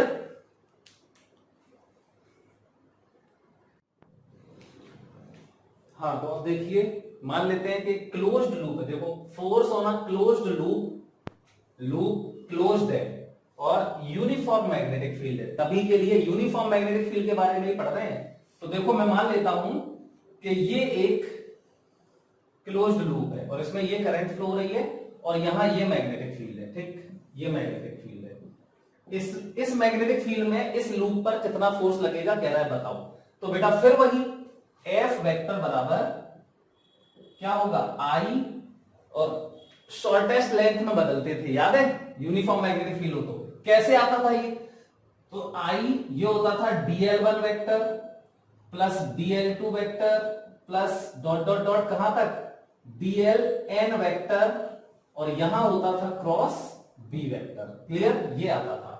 तो अब देखो यहां पे ध्यान से सुनना, मान लो यहां से स्टार्ट करते हैं, तो ये है dl1 वेक्टर, ये है dl2 वेक्टर और यहां dl3 वेक्टर, फाइनली ये बनते बनते dln वेक्टर देखो यहां आएगा, ये आएगा dln, dl लास्ट में आएगा dln वेक्टर। यार अब सोचो तुम यहां पे कैसा हो रहा है, देखो ये a वेक्टर, ये b वेक्टर, ये c वेक्टर, कैसा भी ये d वेक्टर, और घूमते घूमते finally e vector, f vector, देखो यहां a b c dl1 dl2 dl3 dl4, finally dn आएगा, ये g वेक्टर, h वेक्टर, और ये फाइनली i वेक्टर। इनका रिजल्टेंट क्या होगा, 0, पॉलीगन बन गया। जब भी वेक्टर्स पॉलीगन बना लेते हैं, स्टार्टिंग फर्स्ट वेक्टर के ऐसे लास्ट में जोड़ते जाओ, फाइनल वेक्टर अगर फाइनल वेक्टर का हेड फर्स्ट के टेल से आ जाए तो इन सब वेक्टर्स का रिजल्टेंट 0, ठीक, समझ गए ना। तो यहां पर इन सारे dl1 dl2 dl3 dl4 dl5 dl3 dln तो लास्ट में ही आएगा ना, तो ये 0 हो जाएगा, तो हियर ये 0 हो जाएगा, तो डायरेक्ट लिख रहे हैं F वेक्टर बराबर 0, क्लियर। मतलब क्लोज्ड लूप में जो फोर्स लगेगा, इस पूरे वायर पे जो फोर्स लगेगा वो 0 होगा। थोड़ा फील करने के लिए बता दें कि मान लो इस वाले पे फोर्स कहां लगेगा, निकालें इस dl पे, तो L क्रॉस B, तो L क्रॉस B, देखो IL ये क्रॉस B तो अंदर जाएगा। अब इसके सामने वाले पे आप यहां इसके सामने थोड़ा कोई ले लो करेस्पॉन्डिंग, इस पे फोर्स, तो देखो इसका dl यहां होगा, देखो बेटा, तो इसमें जो ये dl1 है, इसमें जो मैं फील कराने के लिए थोड़ा सा दे रहा हूं, अगर ये इस पे मैं फोर्स निकालूं तो dl क्रॉस b, ये जो करंट ऐसे आ रही है, तो dl जो है ना, ये dl छोटा सा पार्ट, इस पे टेंजेंशियल करंट की डायरेक्शन में जो टेंजेंट होगी वो dl वेक्टर होगा, तो dl वेक्टर क्रॉस b, ये थंब अंदर गया, मतलब फोर्स इस पार्ट पे अंदर लग रहा है। और इस पार्ट पे देखें तो यहां से करंट ऐसे ऐसे ऐसे ऐसे ऐसे आएगी, तो यहां पे जो छोटा सा dl आप लोगे उस पे टेंजेंट ऐसे बनाओगे करंट की डायरेक्शन में, तो ये dl और b तो वही है, क्योंकि b तो पूरे सबके लिए सेम था, ऐसा था b, है ना। तो इस पे देखो dl क्रॉस b, ये है b, तो dl क्रॉस b, देखो थंब बाहर आ रहा है, मतलब इस पार्ट पे फोर्स बाहर की तरफ लगेगा। तो हमने फील करने के लिए बताया कि यहां फोर्स अंदर लग रहा है और यहां फोर्स बाहर लग रहा है, मतलब नेट फोर्स जीरो हो सकता है। अब मैंने तो पूरा प्रूफ करके दिखाया है आपको कैसे फोर्स क्लोज्ड लूप पे जीरो होगा। तो हमने सीखा, क्या सीखा हमने, नोट में लिखना कि अगर कोई भी करंट कैरिंग कंडक्टर है क्लोज्ड लूप के फॉर्म में है, ध्यान रखो क्लोज्ड लूप और यूनिफॉर्म मैग्नेटिक फील्ड होना चाहिए। अगर ऐसा है तो उस पे नेट फोर्स जीरो होगा। ठीक, अब देखो एक और क्वेश्चन इसी पे बेस्ड हम लोग कर लेते हैं। मान लेते हैं कि ये एक इक्विलेटरल ट्राइंगल है। ठीक, तो ये एक इक्विलेटरल ट्राइंगल है, इसका नाम है पी क्यू आर। साइड है इसकी, साइड ए मान लेते हैं 10 सेंटीमीटर मतलब 0.1 मीटर, और मैग्नेटिक फील्ड है बाहर की तरफ, डॉट से रिप्रेजेंट करेंगे। ठीक, बी है 2 टेस्ला। ये टेस्ला क्या है, मैग्नेटिक फील्ड की यूनिट है। देखो अब मैग्नेटिक फील्ड की यूनिट कैसे लिखेंगे वो भी मैं बताऊंगा, तो अभी हमने इसी में बता देते। चलो F बराबर क्या लिखा था, आई बी एल साइन थीटा, तो B की यूनिट क्या हो जाएगी, F upon I L sine theta. तो B की यूनिट हो गई, देखो F की यूनिट न्यूटन पर, I की हो गई एम्पियर और L की हो गई मीटर, और साइन थीटा की कोई यूनिट नहीं होती, तो न्यूटन पर एम्पियर मीटर ये B की यूनिट है, इसी को हम कहते हैं टेस्ला। ठीक, एक और यूनिट होती है गॉस, बताएंगे अभी बाद में। ठीक है, तो ये ध्यान रखना, तो ये लिख लेना, ये लिख लेना यूनिट ऑफ मैग्नेटिक फील्ड। अब देखो आगे, अच्छा कह रहा है कि इसमें करंट फ्लो हो रहा है, ये I, तो करंट है इसमें 5 एम्पियर। कह रहा है बताओ इस लूप पे नेट फोर्स बताओ, फील्ड कहां है, बाहर की तरफ, ऐसा यूनिफॉर्म पूरे में। तो नेट फोर्स अगर पूछे तो जीरो है ना, और अगर एक एक साइड पे पूछे तो मान लो F इस पे निकालते हैं पी आर पे, इस स्ट्रेट लाइन पे फील्ड पूछ रहा है, स्ट्रेट वायर पे। तो पहले ये देखो स्ट्रेट वायर तो है ही ऑलरेडी है, अब तो कोई टेंशन नहीं है। फील्ड कहां है, बाहर की तरफ, तो फोर्स के अब एंगल देखो आई आई एल, आई ये तो एल हो गया ना, ये एल वेक्टर हो गया इसका, तो आई एल वेक्टर तो यही हो जाएगा, पूरा पूरे को वेक्टर मान सकते हो क्योंकि स्ट्रेट लाइन है। तो ये आई एल वेक्टर, बी कहां है, ऊपर, बी इस तरफ है, तो फोर्स की डायरेक्शन निकालो, तो देखो I L cross B, right hand से I L cross B, B ऊपर है यहां बाहर की तरफ, तो आई एल क्रॉस बी, यहां गया फोर्स, मतलब इस पे फोर्स इस तरफ लगेगा। ठीक, तो ये एफ पी आर हो गया। ऐसे ही अगर मान लो इस पे फोर्स पूछे तो देखो ये करंट आ रही है, तो इस पे देखना आई एल क्रॉस बी ऊपर, देखो ये जा रहा है फोर्स, तो यहां गया फोर्स एफ आर क्यू। ठीक, ऐसे इस पे फोर्स पूछे, देखो इस पे करंट ऐसे आएगी आई, तो इसका देखना आई एल ये हो जाएगा, ऐसे कर लो हाथ को, तो ये आई एल और बी कहां, ऊपर की तरफ, तो ये हो जाएगा देखो ऐसे आई एल क्रॉस बी, ऐसे जाएगा, समझ गया ना। तो ये क्रॉस आपको खुद करके देखना पड़ेगा हर बार, तो ये आई एल क्रॉस बी, देखो ये आपकी तरफ आ गया, थंब यहां आ रहा है, तो ये हो जाएगा फोर्स एफ पी क्यू। तो ये सेंट्रॉइड पे मिलते हैं सारे फोर्स। ठीक, चलो अब देखो एफ पी आर बराबर क्या हो जाएगा, इस पे निकालते हैं, तो क्या होता आई बी एल और साइन थीटा, तो साइन थीटा में आई एल और बी के बीच का एंगल 90 डिग्री है, तो साइन 90, तो एफ पी आर बराबर आई की वैल्यू 5, बी की वैल्यू 2, एल की वैल्यू 0.1, 5×10, एफ पी आर बराबर हो गया 1 न्यूटन।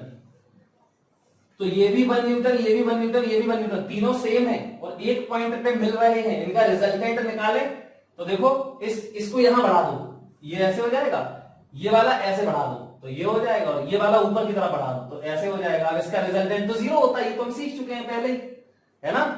तीन फोर्स जब बराबर होते हैं और उनके बीच का एंगल देखो 120 डिग्री, 120 डिग्री, 120 डिग्री, ये तो जब सेम है तो बराबर होगा एंगल, तो फिर रिजल्टेंट कितना आएगा, जीरो। समझ गए ना, ओके। तो इस तरीके से हमने इस क्वेश्चन को कर लिया, नेट फोर्स जीरो, एक साइड पे ये लिखा हुआ है। ठीक, चलो अब देखते हैं एक और क्वेश्चन। मान लो ऐसा एक करंट कैरिंग लूप है, इसमें ये करंट फ्लो हो रही है आई, ठीक है। अब ध्यान से सुनना, बहुत अच्छा क्वेश्चन है, और कह रहा है इसमें जो मैग्नेटिक फील्ड है वो रेडियली आउटवर्ड है। मैग्नेटिक फील्ड ऐसे देखो, ऐसे ये रेडियली आउटवर्ड हर जगह पे ऐसे, ऐसे ऐसे, ये है मैग्नेटिक फील्ड। अब थोड़ा सा ध्यान दो, बिल्कुल इलेक्ट्रिक फील्ड की तरह देखो, ये मैग्नेटिक फील्ड लाइंस जा रही हैं यहां पे, तो ये मैग्नेटिक फील्ड क्या यूनिफॉर्म है? बिल्कुल नहीं है। देखो यहां पे मैग्नेटिक फील्ड की डेंसिटी ज्यादा है, मैग्नेटिक फील्ड लाइंस की डेंसिटी ज्यादा है, यहां कम है, यहां और कम है, और सरकमफ्रेंस पे कुछ है। तो यहां से आगे जाने, फील्ड पूरे में है, पूरे में फील्ड है, तो यहां पर मैग्नेटिक फील्ड यूनिफॉर्म नहीं है। क्यों नहीं है यूनिफॉर्म? क्योंकि मैग्नेटिक फील्ड की पहले तो डायरेक्शन ही देखो अलग अलग है, ये यहां है मैग्नेटिक फील्ड, ये यहां मैग्नेटिक फील्ड है, तो डायरेक्शन अलग है, तो मैग्नेटिक फील्ड यूनिफॉर्म कैसे हो जाएगा? इलेक्ट्रिक फील्ड की तरह। और यहां लेकिन एक बात है, इस पॉइंट पे, इस पॉइंट पे, यहां पे, यहां पे, यहां पे, मतलब पूरे सर्कल पे डेंसिटी तो सेम है ना, तो यहां हर जगह पे, वायर पे हर जगह पे मैग्नेटिक फील्ड सेम है, लेकिन डायरेक्शन में वो भी नहीं है, डायरेक्शन अलग अलग है। ठीक, तो यहां पे कह रहा है बताओ नेट फोर्स कितना होगा, तो ध्यान से सुनना, इसकी रेडियस है r। अब कह रहा है बताओ नेट फोर्स, तो मैंने क्या किया, यहां पे dl लिया, तो ये dl ले लिया। अब dl की डायरेक्शन बनाओ, तो पहले देखो ये आ रहा है ऐसे करंट, तो यहां I की डायरेक्शन नीचे होगी, तो dl क्या होता है, मैंने बोला था dl वेक्टर क्या होता है, dl पे टेंजेंशियल, तो dl पे ये हो गया टेंजेंट, तो ये बन गया हमारा dl वेक्टर। करंट की डायरेक्शन, तो करंट तो नीचे की तरफ आ रही है, और ये मैग्नेटिक फील्ड है। क्लियर? अब लगा दो, यहां इस पॉइंट पे फील्ड कितना है, इस जगह पे, इस जगह पे फील्ड कितना है, B, तो ये जो B लिखा है वो इस जगह पे है, वायर के ऊपर फील्ड B है, ये क्लियर? समझ गया ना? तो अब वो कह रहा है कि बताओ पूरे वायर पे फोर्स कितना होगा, तो मैंने क्या किया, देखो अब जीरो नहीं बोल सकते क्योंकि यहां फील्ड यूनिफॉर्म नहीं है। ठीक, तो इस डीएल पे फोर्स कितना होगा, तो आईडीएल क्रॉस बी, ऐसे इस वाले डीएल पे फोर्स कितना होगा। अब इस डीएल की डायरेक्शन बनाओ पहले, तो ये डीएल है, तो इसका देखो करंट ऐसे आके ऐसे जाएगी, तो ये हो जाएगा डीएल वेक्टर की डायरेक्शन, तो ये हो गया डीएल वेक्टर और ये हो गया बी, तो इस पे फोर्स निकालते हैं। अच्छा पहले तो इस पे फोर्स होगा आइडियल वेक्टर, मतलब डीएल वेक्टर ये है और क्रॉस बी, तो बी यहां है, तो ऐसे करना पड़ेगा, ये आइडियल वेक्टर क्रॉस बी बाहर की तरफ, इस पे निकालो, तो आइडियल वेक्टर नीचे की तरफ, आइडियल वेक्टर और क्रॉस बी ये है, तो ये बाहर की तरफ, मतलब अच्छा चलो इस पे निकाल के देखते हैं, तो इस पे आइडियल वेक्टर ये होगा, तो आइडियल वेक्टर क्रॉस बी देखो बाहर की तरफ, मतलब पूरे सारे डीएल पे फोर्स की डायरेक्शन बाहर की तरफ ही आ रही है। आपने देखा, ये विशेष बात है इसमें। तो हम क्या करें, चलो force on dl1 vector, dl1 dl2 dl3 लिख ले, dl1 dl2 dl3 ऐसे dl4, ठीक। तो फोर्स ऑन dl1 वेक्टर, तो ये हो जाएगा df1 वेक्टर, df1 वेक्टर क्या आ जाएगा, i v dl1 और साइन 90, हर जगह 90 है, देखो फील्ड ऊपर है, सॉरी फील्ड ये है, और जो डीएल है वो ये है टेंजेंशियल, फील्ड है रेडियल या ऊपर और डीएल टेंजेंशियल है, तो फिर थीटा 90 हो जाएगा, तो साइन 90, तो ये df1 हो गया हमारा आई बी dl1। ऐसे ही df2 कितना होगा, आई बी dl2, ऐसे dl3 df4 सब निकाल दो। अब नेट फोर्स निकाल दो, तो नेट फोर्स आ जाएगा F बराबर, सबको जोड़ दो, सीधे जोड़ दो डायरेक्ट, क्यों, क्योंकि सारे एक ही डायरेक्शन में आ रहे बाहर की तरफ, है ना। तो df1 plus df2 up to dfn, तो ये F बराबर हो जाएगा, देखो आई बी तो सब में बाहर आ जाएगा, अंदर बचेगा dl1 plus dl2 plus dot dot dot सारे, तो ये तो क्या हो जाएगा, पूरी लेंथ आ जाएगी, ये तो पूरी लेंथ कितनी है, 2 पाई r, तो इस पे फोर्स आ गया F बराबर 2 पाई आई बी आर। ये आंसर है हमारा। आई थिंक सब लोग इस बात को समझ गए होंगे। चलो अब एक और क्वेश्चन देखते हैं, मिटा रहा हूं मैं इसको, स्क्रीनशॉट ले सकते हो। चलो अब बेटा देखो, ऐसे ही हम लोग और भी कुछ क्वेश्चंस समझते हैं, तो देखना ऐसे एक और क्वेश्चन करते हैं बढ़िया सा। कह रहा है कि ये एक्स एक्सिस है, ठीक, और यहां ये वाई एक्सिस है, ठीक है। चलो अब यहां पे उसने एक वायर रख दिया एक्स एक्सिस के अलावा, ये रख दिया एक वायर, एक्स एक्सिस के अलावा एक वायर रख दिया जिसकी लेंथ देखो, यहां पे एक्स बराबर 0 है, ओरिजिन है, और यहां तक है वायर एक्स बराबर a तक, और करंट इस वायर में ऐसे फ्लो हो रही है, ये करंट है आई। क्लियर? अच्छा, यहां पे मैग्नेटिक फील्ड कितना है? तो मैग्नेटिक फील्ड की वैल्यू है बी बराबर B naught X square J cap, मतलब इस तरफ है मैग्नेटिक फील्ड ऐसा बी वेक्टर, जो कि वेरिएबल है। डायरेक्शन तो ये है, यहां हर जगह पे मैग्नेटिक फील्ड ऐसा है, जे कैप में है, देखो ये लिखा जे कैप, मतलब और फिर देखो वो वैल्यू एक्स पे डिपेंड कर रही है। जैसे जैसे मतलब तुम यहां आ रहे हो तो मैग्नेटिक फील्ड वेरी कर रहा है। ठीक, तो हम इस पे कह रहे हैं बताओ find net force, find net force on wire. तो कैसे निकालें? तो बहुत सिंपल है, यहां से चले जाओ एक्स पे, यहां से आ गए एक्स पे, अब एक छोटा सा पार्ट ले लो, डीएल लेते हैं ना, अब तुम डीएक्स ले लो, तो ये मैंने मान लिया dx। अब dx की डायरेक्शन कहां होगी? तो करंट की टेंजेंशियल, तो ये छोटा सा dx है, इस पे टेंजेंट तो ऐसे ही आएगा क्योंकि करंट इसी डायरेक्शन में है, तो ये हो गया तुम्हारा dx वेक्टर। और b कहां है? b देखो यहां है, उसने बोला है, तो ये b बराबर कितना है? x बराबर x पर, x बराबर x पर देखो ये लिखा है b बराबर b नॉट एक्स स्क्वायर। तो इस पे फोर्स कितना लगेगा?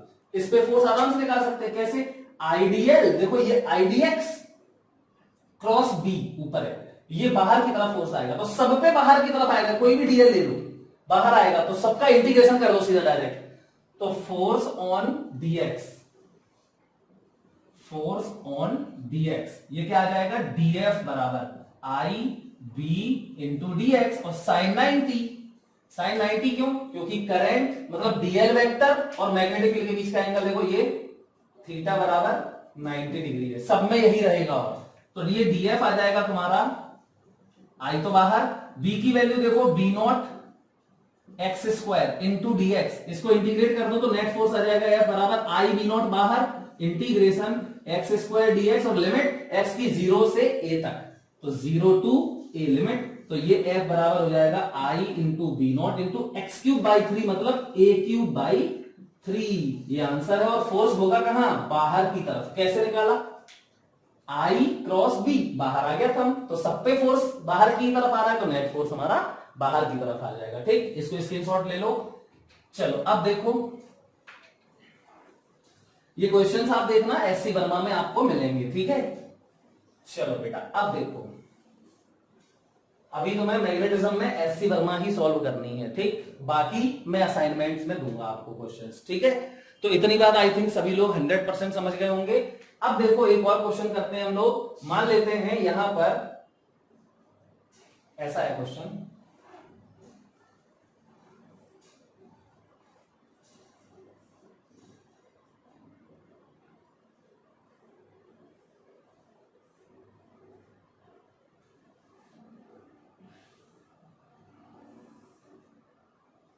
देखो ये है, ये एक्चुअली में एक वायर है, ये एक वायर रखा हुआ है, ये एक्चुअली में फ्रेम बनाया हमने, रेलिंग का फ्रेम।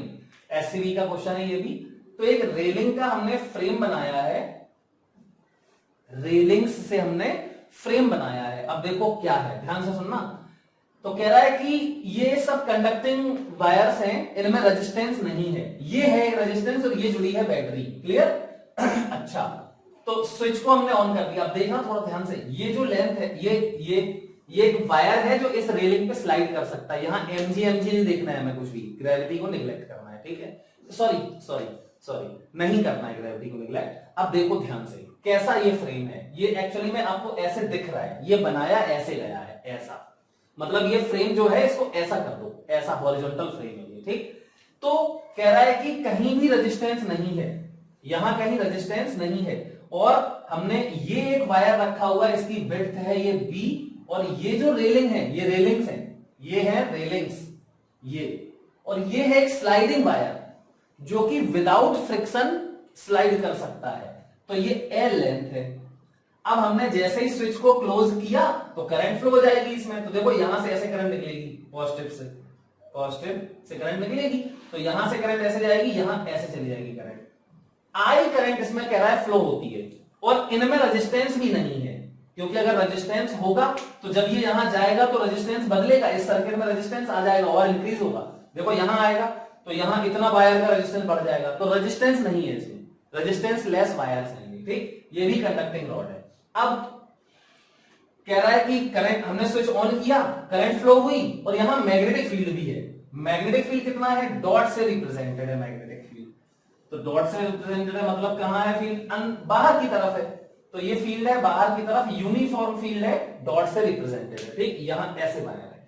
तो इसमें बेटा जब आई करंट फ्लो होगी तो देखो क्या होगा, उसने पूछा बताओ क्या होगा जैसे हम स्विच को क्लोज करेंगे। तो कुछ नहीं, करंट फ्लो होगी इसमें, और ये तो फिक्स्ड है, देखो ये सब फिक्स्ड है, ठीक, ये पूरा फिक्स्ड है। ये वायर जो है ना वो स्लाइड कर सकता है, ऐसे नहीं, ऐसे हॉरिजॉन्टल इमेजिन करो।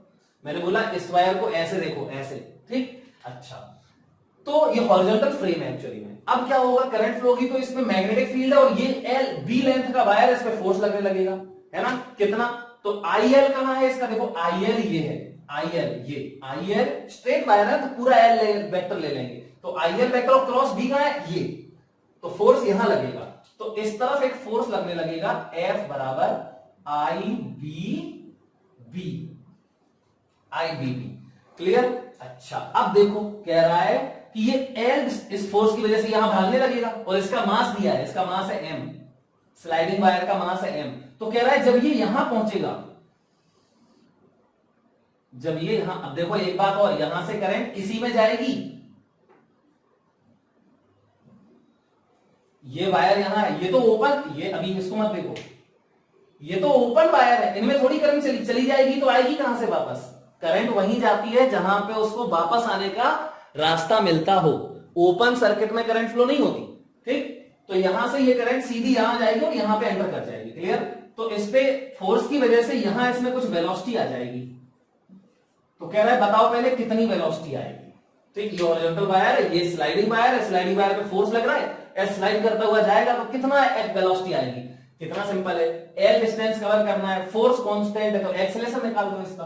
तो एक्सेलरेशन हो जाएगा एफ अपॉन एम, मतलब आई बी बी अपॉन एम, और साइन तो साइन 90 है क्योंकि आई और बी के बीच का एंगल 90 डिग्री है, तो साइन 90 लगेगा। तो ये हो गया एक्सेलरेशन। अब एल डिस्टेंस कवर करने में कितनी वेलोसिटी आएगी, जबकि इनिशियल वेलोसिटी इसकी 0 थी। तो थर्ड इक्वेशन लगा देंगे, तो v स्क्वायर बराबर 0 प्लस 2a और डिस्टेंस l, तो v स्क्वायर बराबर 2 IBB upon m into l, ये हो गया, समझ गए। ये इसका वेलोसिटी आ गया, तो अंडर रूट लगा दो इस पे, ये वेलोसिटी आ गई। अब वो कह रहा है, देखो अब क्या कह रहा है, कह रहा है कि यहां पे रेलिंग, जो रेलिंग थी ना, स्मूथ रेलिंग थी ये, स्मूथ, ठीक। अब ये रेलिंग से नीचे गिर जाएगा, जमीन पे रखा था ऐसे समझ लो, जमीन पे रेलिंग और रेलिंग के ऊपर वायर, वायर रेलिंग को क्रॉस करेगा, एल डिस्टेंस के बाद रेलिंग ही नहीं है, तो जमीन पे गिर जाएगा। वो जमीन पे गिरेगा तो फिसलने लगेगा, बोल रहा है कि जमीन पे टच करते ही फिसलता है ये, ठीक। तो कह रहा है कि बताओ कितनी दूर जाके रुक जाएगा, ठीक, कितनी दूर जाके रुक जाएगा, जबकि जमीन पर मतलब ग्राउंड पर फ्रिक्शन है, और ग्राउंड पे, यहां ग्राउंड है, ये ग्राउंड है, ठीक, और ग्राउंड पे फ्रिक्शन कोएफिशिएंट है म्यू, ठीक। तो बिल्कुल सिंपल है, तो ऑन रीचिंग ग्राउंड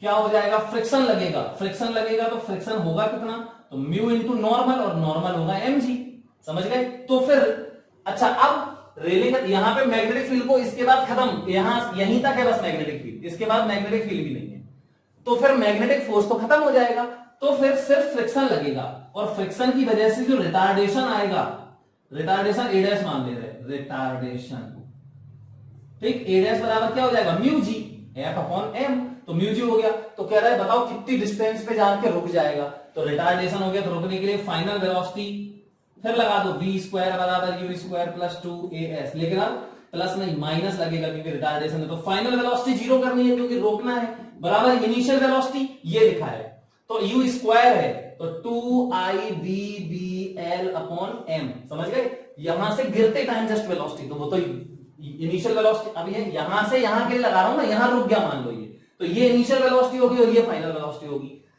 तो यहां ये हो जाएगा, और -2, अब ये रिटार्डेशन a डैश, तो रिटार्डेशन a डैश है म्यू जी, और इनटू s डिस्टेंस पे जाके ये रुक गया, तो s, इस इक्वेशन को सॉल्व करके आप लोग निकाल सकते हैं। तो आई थिंक सभी को ये बात भी 100% समझ में आ गई होगी, इसका स्क्रीनशॉट ले सकते हैं आप लोग। अब बेटा हम लोग आज बहुत अच्छे अच्छे क्वेश्चंस करेंगे। आज सारे कॉन्सेप्चुअल क्वेश्चंस होंगे जो हमेशा याद रखने हैं, ठीक है। देखो बेटा, अब हम लोग कुछ क्वेश्चंस करेंगे। अब हम लोग कुछ क्वेश्चंस करेंगे, जैसे कि पहला क्वेश्चन देखते हैं।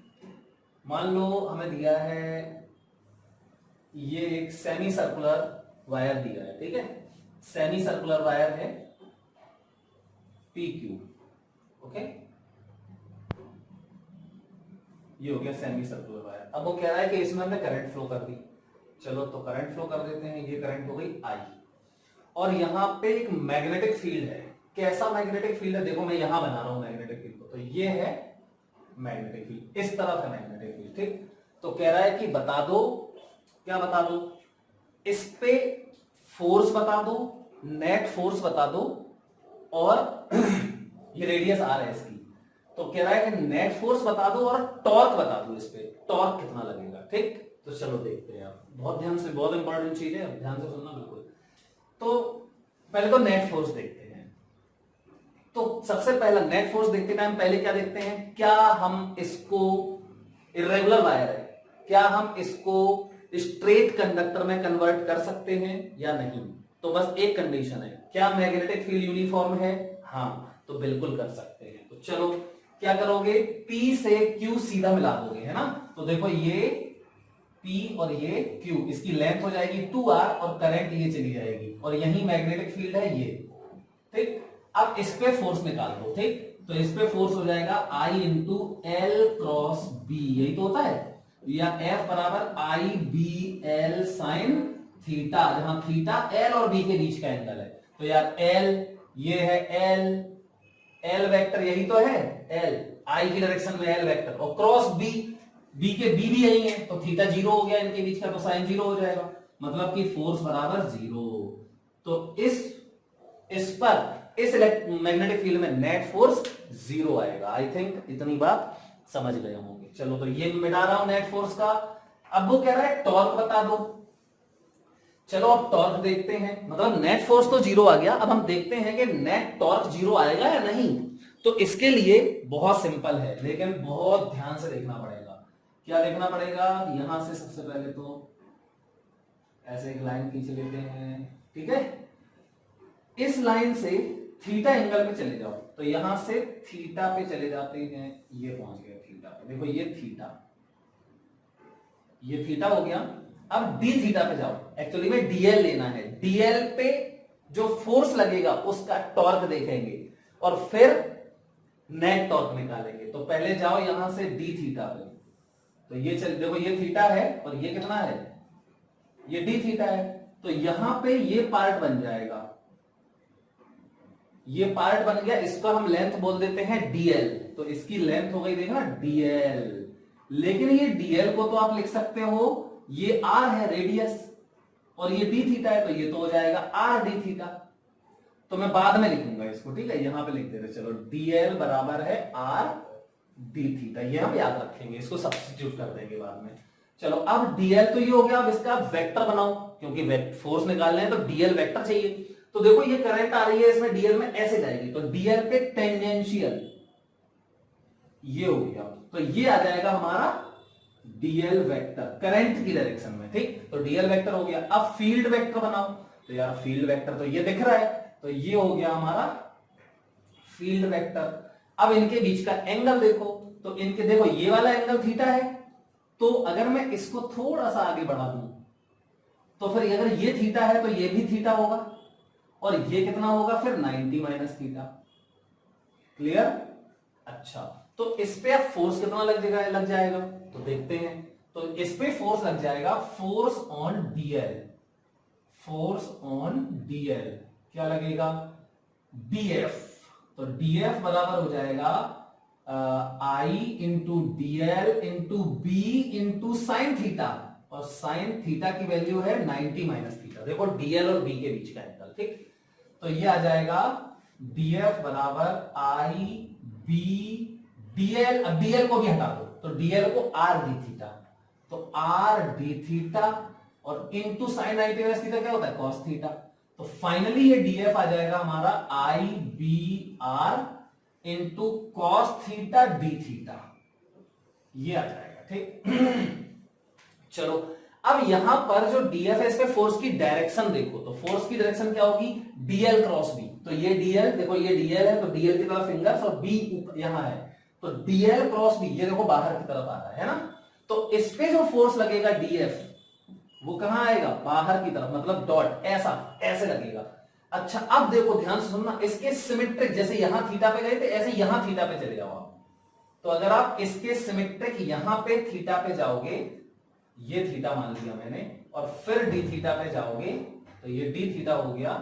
अब देखो ध्यान से, यहां जो डीएल आएगा इस पे फोर्स निकालो। ठीक, तो इस पे फोर्स निकालने के लिए आपको फिर वही जो हमने वहां पे किया था यहां पे भी करना पड़ेगा। तो पहले तो डीएल का डायरेक्शन बनाओ, तो ये हो गया डीएल का डायरेक्शन, डीएल वेक्टर। क्यों, क्योंकि डीएल पे टेंजेंशियल करंट की डायरेक्शन, तो करंट तो ऐसे जाएगी। और बी बनाओ, तो बी तो यही है, देखो बी वेक्टर तो यूनिफॉर्म है ना बी, तो ये हो गया बी वेक्टर। अब एंगल देखो, तो ये थीटा है अगर, तो फिर ये वाला एंगल क्या होगा, थीटा। देखो ना अल्टरनेट एंगल है, तो फिर ये एंगल चाहिए ना हमें, तो डीएल और बी के बीच का, तो ये फिर से 90 माइनस थीटा हो गया। मतलब इस पे भी फोर्स यही आने वाला है, यही आएगा इस पे भी फोर्स। ठीक, डीएफ, लेकिन डायरेक्शन क्या होगी ये देखते हैं। तो डायरेक्शन देखो फिर वही डीएल क्रॉस बी, तो डीएल यहां है डीएल और बी है, तो डीएल क्रॉस बी देखो अंदर जा रहा है, मतलब क्रॉस। अब सोचो इस पे फोर्स बाहर, डीएल पे फोर्स बाहर और इस पे फोर्स अंदर, तो ये तो घूम जाएगा, रोटेट हो जाएगा, है ना। और ये दोनों फोर्स इक्वल हैं और इनकी लाइन ऑफ एक्शन देखो पैरेलल है, ये और ये, तो ये पैरेलल लाइन ऑफ एक्शन है, पैरेलल। तो ये कपल बना लिया इन्होंने, क्या बना लिया, कपल। तो इसका टॉर्क कैसे लिखते हैं, तो इनके बीच की डिस्टेंस पता होनी चाहिए हमें, है ना। अब पहले इमेजिन करो कि ये घूमेगा कैसे, ऐसे, मतलब इसकी एक्सिस ऑफ रोटेशन ये है, देखो ये है, ऐसे घूम जाएगा ये, सॉरी ऐसे घूमेगा, मतलब कि ऐसे घूम जाएगा ये। ठीक, तो ये हो गई इसकी एक्सिस ऑफ रोटेशन। अब इस एक्सिस के अबाउट टॉर्क निकालना है, तो इसका टॉर्क और इसका टॉर्क तो ऐड हो रहा है, देखो ना ये ऐसे घुमा रहा है और ये ऐसे घुमा रहा है, सेम सेंस में घुमा रहा है दोनों, इस सेंस में। ठीक, मतलब ये ऐसे घुमा रहे हैं तो सेम सेंस है दोनों का, तो इनका टॉर्क ऐड हो जाएगा। तो अपन क्या करते हैं, इन दोनों का टॉर्क लिख देते हैं। तो कपल का टॉर्क कैसे लिखते हैं, दोनों का नहीं लिखना है तो एक का लिख दो, कोई दिक्कत नहीं, उसको इंटीग्रेट कर दो, या सीधा कपल का टॉर्क लिख के इंटीग्रेट कर दो, लिमिट बस चेंज हो जाएगी। अगर तुम सिर्फ एक का टॉर्क लिख के, इसका अकेला टॉर्क लिख के इंटीग्रेट करोगे तो थीटा की लिमिट आएगी 0 to 180, और अगर दोनों का टॉर्क मतलब कपल का टॉर्क लिखोगे तो एंगल लिमिट आएगी 0 to 90, क्योंकि इसके साथ ये अपने आप इंक्लूड हो गया। तो कपल का लिख देते हैं, चलो तो टॉर्क ऑफ एलिमेंट्री कपल, ये आ जाएगा डी टाउ, डी टाउ होगा, अभी इंटीग्रेट करोगे तब नेट टॉर्क आएगा। तो डी टाउ बराबर क्या होता है, फोर्स मतलब डीएफ, इन दोनों में से ये और ये, इन दोनों में से कोई एक फोर्स और इनटू दोनों के बीच की डिस्टेंस, या अलग अलग भी करोगे ना, तो ये फोर्स इनटू ये डिस्टेंस परपेंडिकुलर, और ये वाला फोर्स इनटू ये डिस्टेंस, और दोनों फोर्स बराबर है तो कॉमन आ जाएगा, ये सम आ जाएगा उसका। ठीक, तो ये डिस्टेंस कितनी है, तो देख सकते हैं ये अगर कैपिटल आर है, ये कैपिटल आर है पूरा, तो ये कितना आएगा, इतना, ये वाला, और ये वाला भी उतना ही होगा। तो आर का ये कॉम्पोनेंट आर कॉस थीटा आ जाएगा, ये भी आर कॉस थीटा होगा। इसका मतलब यहां पे डी टाउ बराबर हो जाएगा DF into 2r cos theta. Clear, अब डीएफ को डाल दो यहां से, तो ये डी टाउ बराबर हो गया, डीएफ को ये डालोगे तो ये आएगा 2ibr स्क्वायर और cos square theta into D theta, br2 सब हो गया। ठीक, अब टॉर्क, नेट टॉर्क, तो नेट टॉर्क टाउ बराबर हो जाएगा इंटीग्रेशन थीटा, तो 2ibr स्क्वायर, इसका थोड़ी इंटीग्रेशन हो गई तो बाहर लाएंगे, कांस्टेंट है, integration cos theta D theta, और कपल का टॉर्क बनाया है तो लिमिट 0 to सिर्फ इतनी आएगी बस, तो 0 to π/2, 0 to π/2, क्लियर, 180 नहीं। अब cos square theta, cos square theta का इंटीग्रेशन तो यहां करके दिखा देता हूं मैं, देखो कॉस स्क्वायर थीटा को पहले तो हमें लिखना पड़ेगा 2 कॉस स्क्वायर थीटा, सॉरी पहले फॉर्मूला लगाओ। कॉस 2 थीटा का फॉर्मूला क्या होता है? 2 कॉस स्क्वायर थीटा माइनस 1। तो यहां से कॉस स्क्वायर थीटा बराबर आ जाएगा 1 प्लस कॉस 2 थीटा और ये अपॉन 2। समझ गए? तो कॉस स्क्वायर थीटा को ये लिखोगे। अब इसका इंटीग्रेशन देखो, तो इंटीग्रेशन कॉस स्क्वायर थीटा मतलब 1/2 बाहर कर लेते हैं और इसका इंटीग्रेशन कर देते हैं। तो 1 प्लस कॉस 2 थीटा का ये डी थीटा इंटीग्रेशन और लिमिट 0 टू π/2। तो ये आ जाएगा हमारा 1/2 तो बाहर रहेगा। अब देखो 1 का हो जाएगा थीटा और थीटा में लिमिट डालोगे तो ये π/2 माइनस 0, ये आ जाएगा π/2। ठीक, प्लस cos 2 थीटा का होता है डिफरेंशिएशन वो integration sin 2 theta. cos 2 theta का इंटीग्रेशन sin 2 थीटा और 2 थीटा का नीचे डिफरेंशिएशन तो बाई 2 और ये लिमिट यहां पे शिफ्ट हो जाएगी 0 टू π/2। क्लियर? इसमें तो डाल दी लिमिट। तो ये आ जाएगा हमारा 1/2 ब्रैकेट में देखो π/2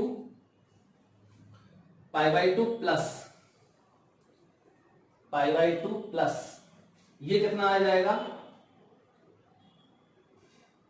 ये हो जाएगा 1/2 बाहर, sin 2 थीटा में डालो इसको, तो sin 2 थीटा में π/2 डालना है। तो sin 2 इंटू π/2 मतलब sin पाई क्या होता है? 0 और फिर 0 डालोगे तो sin 0 मतलब ये 0 ही आएगा। मतलब कि इसका इंटीग्रेशन आएगा π/4। ठीक, ये हो गया π/4। अब यहां पे इसको डाल दो π/4, तो टाउ बराबर आ जाएगा 2IBr²। और इसका पूरा इंटीग्रेशन देखो क्या आया? π/4। ये हो गया। तो हमारा टाउ आ गया BIr² πBIr²/2। ये हमारा आंसर है। तो आई थिंक सभी लोग इस बात को समझ गए होंगे ऐसे क्वेश्चंस को हम कैसे करेंगे। चलो अब देखो आगे। अब बेटा इसी में हम एक और क्वेश्चन ले रहे हैं, बहुत ध्यान से सुनना। हम टेंशन निकाल रहे हैं। अब इसमें एक करंट कैरिंग लूप ले लेते हैं। देखना ध्यान से समझना इसको। मैंने क्या किया, एक ये करंट कैरिंग लूप ले लिया, ठीक, और यहां पर मैग्नेटिक फील्ड कहां लगा दी? मैग्नेटिक फील्ड देखो अंदर कर दी, ऐसे इनवर्स मैग्नेटिक फील्ड है। तो मैग्नेटिक फील्ड अंदर है, यहां बना दिया, ठीक, बी है अंदर की तरफ और इसमें ये फ्लो हो रही है करंट। अब वो कह रहा है बताओ नेट फोर्स। तो यूनिफॉर्म मैग्नेटिक फील्ड है तो क्या निकालना है? Find net force and torque. Net force और टॉर्क निकालना है। तो नेट फोर्स तो 0 हो गया। क्यों? क्योंकि यूनिफॉर्म मैग्नेटिक फील्ड और क्लोज्ड लूप है, 0 फोर्स लगता है, तो नेट फोर्स 0 आएगा। अब हमें देखना है कि इस पे टॉर्क आएगा या नहीं। तो टॉर्क हम कैसे निकालेंगे? टॉर्क तो इस टॉर्क के लिए मैं आपको बताऊंगा क्या करना है, ठीक। लेकिन अभी हम मैं टॉर्क नहीं निकाल रहा हूं अभी, ठीक है, या हम निकाल चुके हैं टॉर्क एक्चुअली में। सोचो तुम, ये एक्सिस ऑफ रोटेशन होगी, अभी तो किया था, ये एक्सिस ऑफ रोटेशन होगी, इस वाले पे टॉर्क तुम निकाल चुके हो, इस एक्सिस के अबाउट उतना ही इस पे लगेगा, सिमेट्रिक है बिल्कुल। तो 2 टाइम्स करना है उसी में, वही आंसर होगा। लेकिन हमें इसको हम और सरल बताएंगे तुम्हें, और सिंपल तरीका बताएंगे, लेकिन अभी थोड़े टाइम बाद। तो यहां पे कितना होगा एक्चुअली में? यहां पर जो टॉर्क आएगा वो इसका सेमी सर्कल का और इस सेमी सर्कल का ऐड नहीं होगा, सब्ट्रैक्ट होगा। वो मैं सिखाऊंगा अभी तुम्हें, वैसे तुम फील कर सकते हो। तो 0 आएगा इस पे टॉर्क 0 आएगा, लेकिन मैं इसको दूसरे तरीके से सिखाऊंगा। और अभी इंटीग्रेशन से तुम भी कर सकते हो, ठीक है। इस पे निकाल लो, सेंस पता है तो मैं ऐसे निकल रहा था, इस पे निकालो, उल्टा सेंस आएगा तो नेट टॉर्क 0 हो जाएगा, ठीक। लेकिन अभी हमें टेंशन निकालनी है, टेंशन इन वायर, बहुत जरूरी। तो देखो ध्यान से, अक्सर ये क्वेश्चन डाउट में रहता है हमेशा सबके, और हर जगह हर चैप्टर में ये क्वेश्चन बन जाता है। तो देखो क्या करते हैं, ये सेंटर रेडियस आर है, नेट फोर्स तो हो गया 0, नेट टॉर्क वो भी हो गया 0, लेकिन टेंशन, इसमें टेंशन कितनी आएगी? तो वो देखो क्यों आएगी। पहले तो सबसे पहले क्या करते हैं, यहां से कैसे लाइन खींच लेते हैं, ठीक है, सिमेट्रिक। अब बेटा यहां से यहां पे जाओ, ठीक है, या यहां जाओ, ठीक है। तो यहां जा रहे हैं, देखो जितना इसके साथ यहां जा रहे हो उतना ही इसके साथ यहां जाओ। ये क्वेश्चन का सिंपल तरीका होता है, एक ही जैसा तरीका होता है, हर क्वेश्चन हर बार यही करते हैं हम लोग। और मैंने दूसरा इसको क्वेश्चन करवाया भी है, इलेक्ट्रोस्टैटिक्स में भी करवाया है, ठीक। तो देखो इस एंगल को मैं मान लेता हूं थीटा, पूरे एंगल को थीटा मान रहा हूं, मतलब कि ये आधा एंगल हो जाएगा आपका थीटा बाई 2 और ये भी हो जाएगा थीटा बाई 2, ये सिमेट्रिक इक्वल एंगल पे है। अब मैंने क्या किया, यहां पर एक छोटा सा पार्ट ले लिया, ये एक छोटा सा पार्ट लिया, और यहां पर भी उतना ही छोटा सा एक पार्ट ले लिया, ठीक, समझ गया ना, डीएल ले लिया, डीएल। अब इस डीएल पे कितना फोर्स लगेगा ये हमें निकालना है। तो चलो बताओ इस डीएल पे कितना फोर्स लगेगा। तो देखो अब ध्यान से, तो यहां पे जो आपने डीएल लिया है, पहले तो फील्ड बताओ, फील्ड कहां होगी, अंदर, यहां पे फील्ड कहां है, वो भी अंदर है, और करंट कहां है, ये है। तो इसका डीएल वेक्टर कहां आएगा, ये आएगा डीएल वेक्टर, और इसका डीएल वेक्टर कहां आएगा, ये आएगा, ठीक, समझ गया ना। तो ये डीएल वेक्टर हो गया और इसका डीएल वेक्टर ये आ गया, और फील्ड कहां है, अंदर है, तो यहां फील्ड बी अंदर है, यहां पे भी फील्ड बी अंदर है। फोर्स निकालते हैं, तो चलो इस पे फोर्स, तो आई डीएल मतलब डीएल क्रॉस बी, बी अंदर है तो बी ये इस तरफ आएगा, मतलब इसके अलाउंग, रेडियस के अलाउंग, तो ये हो जाएगा डीएफ, ठीक। ऐसे ही इस पे बताओ, तो इस पे फोर्स देखो निकाल सकते हैं, DL cross B, DL cross B ये आएगा, मतलब यहां पे ऐसा फोर्स आ जाएगा, ये डीएफ आ जाएगा, ठीक। चलो भाई अब थोड़ा ध्यान दो। ये बताओ इस डीएफ के दो कंपोनेंट्स हो रहे हैं या नहीं, हाँ दो कंपोनेंट्स तो हो रहे हैं। कौन से दो कंपोनेंट हो रहे हैं, देखना ध्यान से सुनना। इस डीएफ के दो कंपोनेंट्स ये हो रहे हैं, एक कंपोनेंट तो ये डीएल थोड़ा सही से, ये डीएल वेक्टर है, ठीक। इसके दो कंपोनेंट, एक यहां और एक यहां आएगा। ऐसे इसके डीएफ के देखो एक कंपोनेंट यहां और एक कंपोनेंट यहां आएगा। और अगर ये थीटा बाई 2 है, ठीक है, तो देखना ध्यान से, अगर ये थीटा बाई 2 है तो ये वाला एंगल भी थीटा बाई 2 होगा, और ये वाला एंगल भी थीटा बाई 2 होगा, सही है, ये थीटा बाई 2। तो इस अब देखो ये वाला एंगल हो जाएगा डीएफ कॉस थीटा बाई 2, और ये हो जाएगा डीएफ कॉस थीटा बाई 2, और ये साइन थीटा वाले क्या हो जाएंगे, कैंसिल हो जाएंगे, ठीक, ये तो कैंसिल हो जाएंगे ना।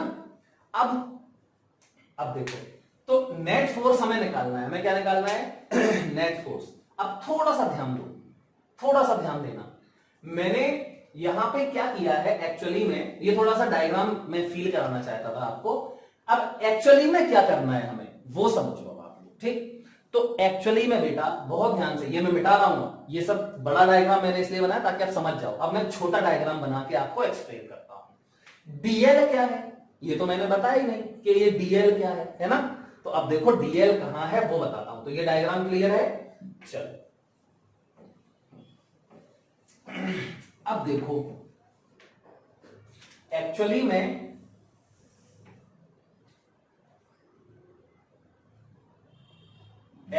क्या करना था मुझे कि यहां पर जो हमने सिमेट्रिक लाइन खींची थी ना ऐसी, ये ओ है, यहां पे एक छोटा सा पार्ट चाहिए था हमें, बिल्कुल छोटा सा, समझ गए ना, बहुत छोटा सा पार्ट।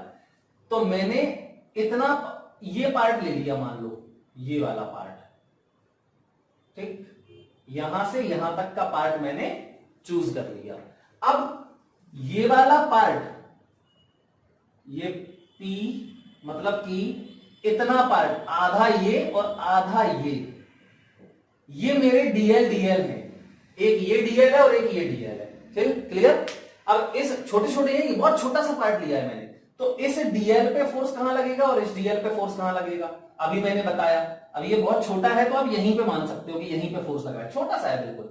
तो या इसको मिलाओगे, देखो अभी मैंने पूरा यही किया था, बस एंगल छोटे छोटे डायग्राम बस छोटा बन जाएगा पूरा, ठीक, तो ये थीटा बाई टू, ये भी थीटा बाई टू, मतलब मैं इसको एक्चुअली में डी थीटा है, बहुत छोटा एंगल है, ठीक, तो D theta by to, D theta by to लिख दे रहा है इसको, तो ये हो गया डी थीटा बाई टू और ये वाला हो जाएगा डी थीटा बाई टू, मतलब ये पूरा हमारा डी थीटा है, ये ध्यान रखना आप लोग।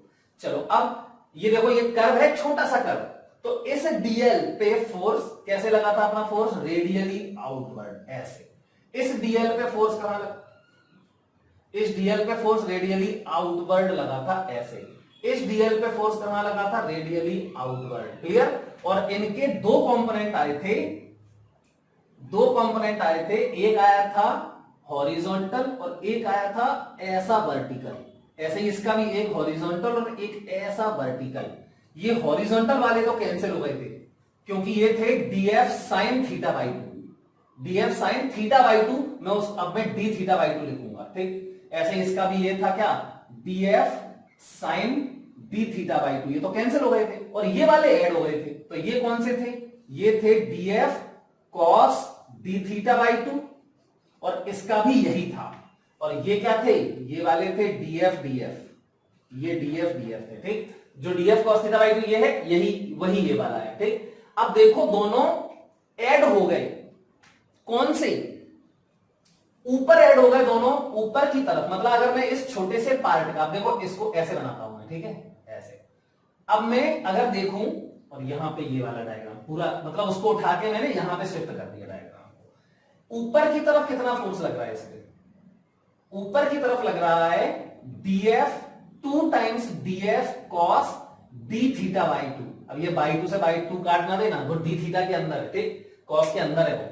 और यहां पे लगेगा देखो इस पॉइंट पे और इस पॉइंट पे पी और क्यू पे टेंशन, वही पी और क्यू जो बड़े बड़े लिए थे ना मैंने, अब मैंने छोटे कर दिए, तो यहां टेंशन ऐसे लगेगी और यहां टेंशन ऐसे लगेगी, ठीक, टी और ये टी। अब देखो टी का, इसको बढ़ाओ आगे, इसको भी आगे बढ़ा लो, तो यहां मिल जाएंगे ये। अब देखो बेटा इसको यहां से मिला दो, तो कितना सिंपल हो गया, ये एंगल कितना है 90 डिग्री, ये एंगल कितना है 90 डिग्री, ये एंगल कितना है डी थीटा बाई टू, ये एंगल कितना है डी थीटा बाई टू।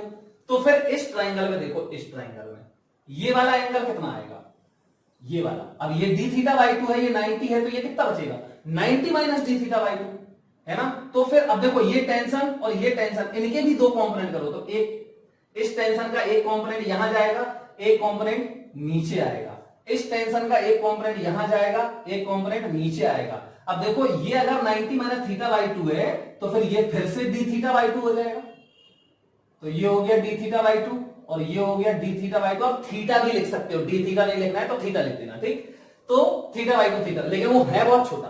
अब देखो क्या हो रहा है, टेंशन का ये वाला जो कंपोनेंट है, ये वाले देखो टेंशन के कंपोनेंट कैंसिल हो गए, कितने होंगे ये डी थी टेंशन और ये डी थे बाई, मतलब कि हो जाएगा T cos D theta by two, ये भी होगा कितना T cos D theta by two, ये तो हो गए कैंसिल और ये ऐड होके इसको बैलेंस कर लेंगे, है ना। तो ये हो जाएगा 2t sine D theta by two बराबर, ऊपर देखो 2df cos D theta by to.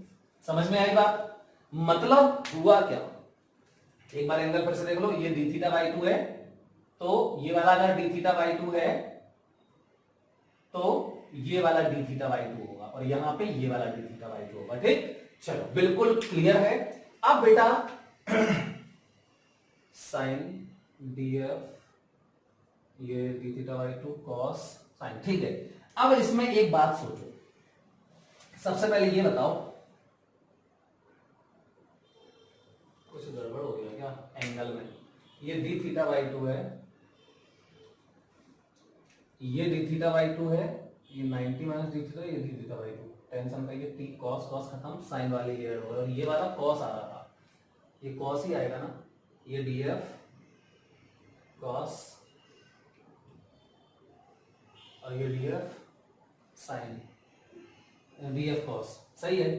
तो इस तरीके से अब देखो 2 से ये 2 खत्म हो गया, टेंशन बराबर आ गया DF cos D theta by two, ये कितना होगा, अब देखो मैंने अभी बताया था डी थीटा बहुत छोटा है, मतलब डी थीटा अगर बहुत छोटा है तो फिर ये तो कॉस 1 हो जाएगा,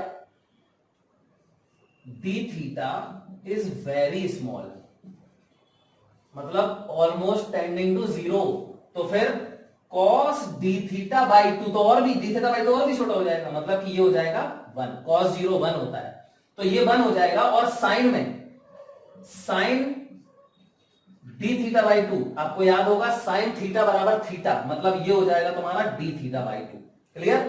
तो यहां रख दो, तो ये हो जाएगा t इंटू ये बन जाएगा हमारा d थीटा बाई 2 बराबर df इंटू ये बन जाएगा 1। तो टेंशन बराबर क्या आ गई? टेंशन बराबर आ गई 2df into 2df upon d theta. ठीक, अब देखो अब यहां पे df कितना है, तो मैं df पहले ही निकाल चुका हूं। इस पे फोर्स कितना है? इस छोटे से पार्ट पे हमारा dl क्या है? ये है, मैंने बोला था ये dl है, समझ गए?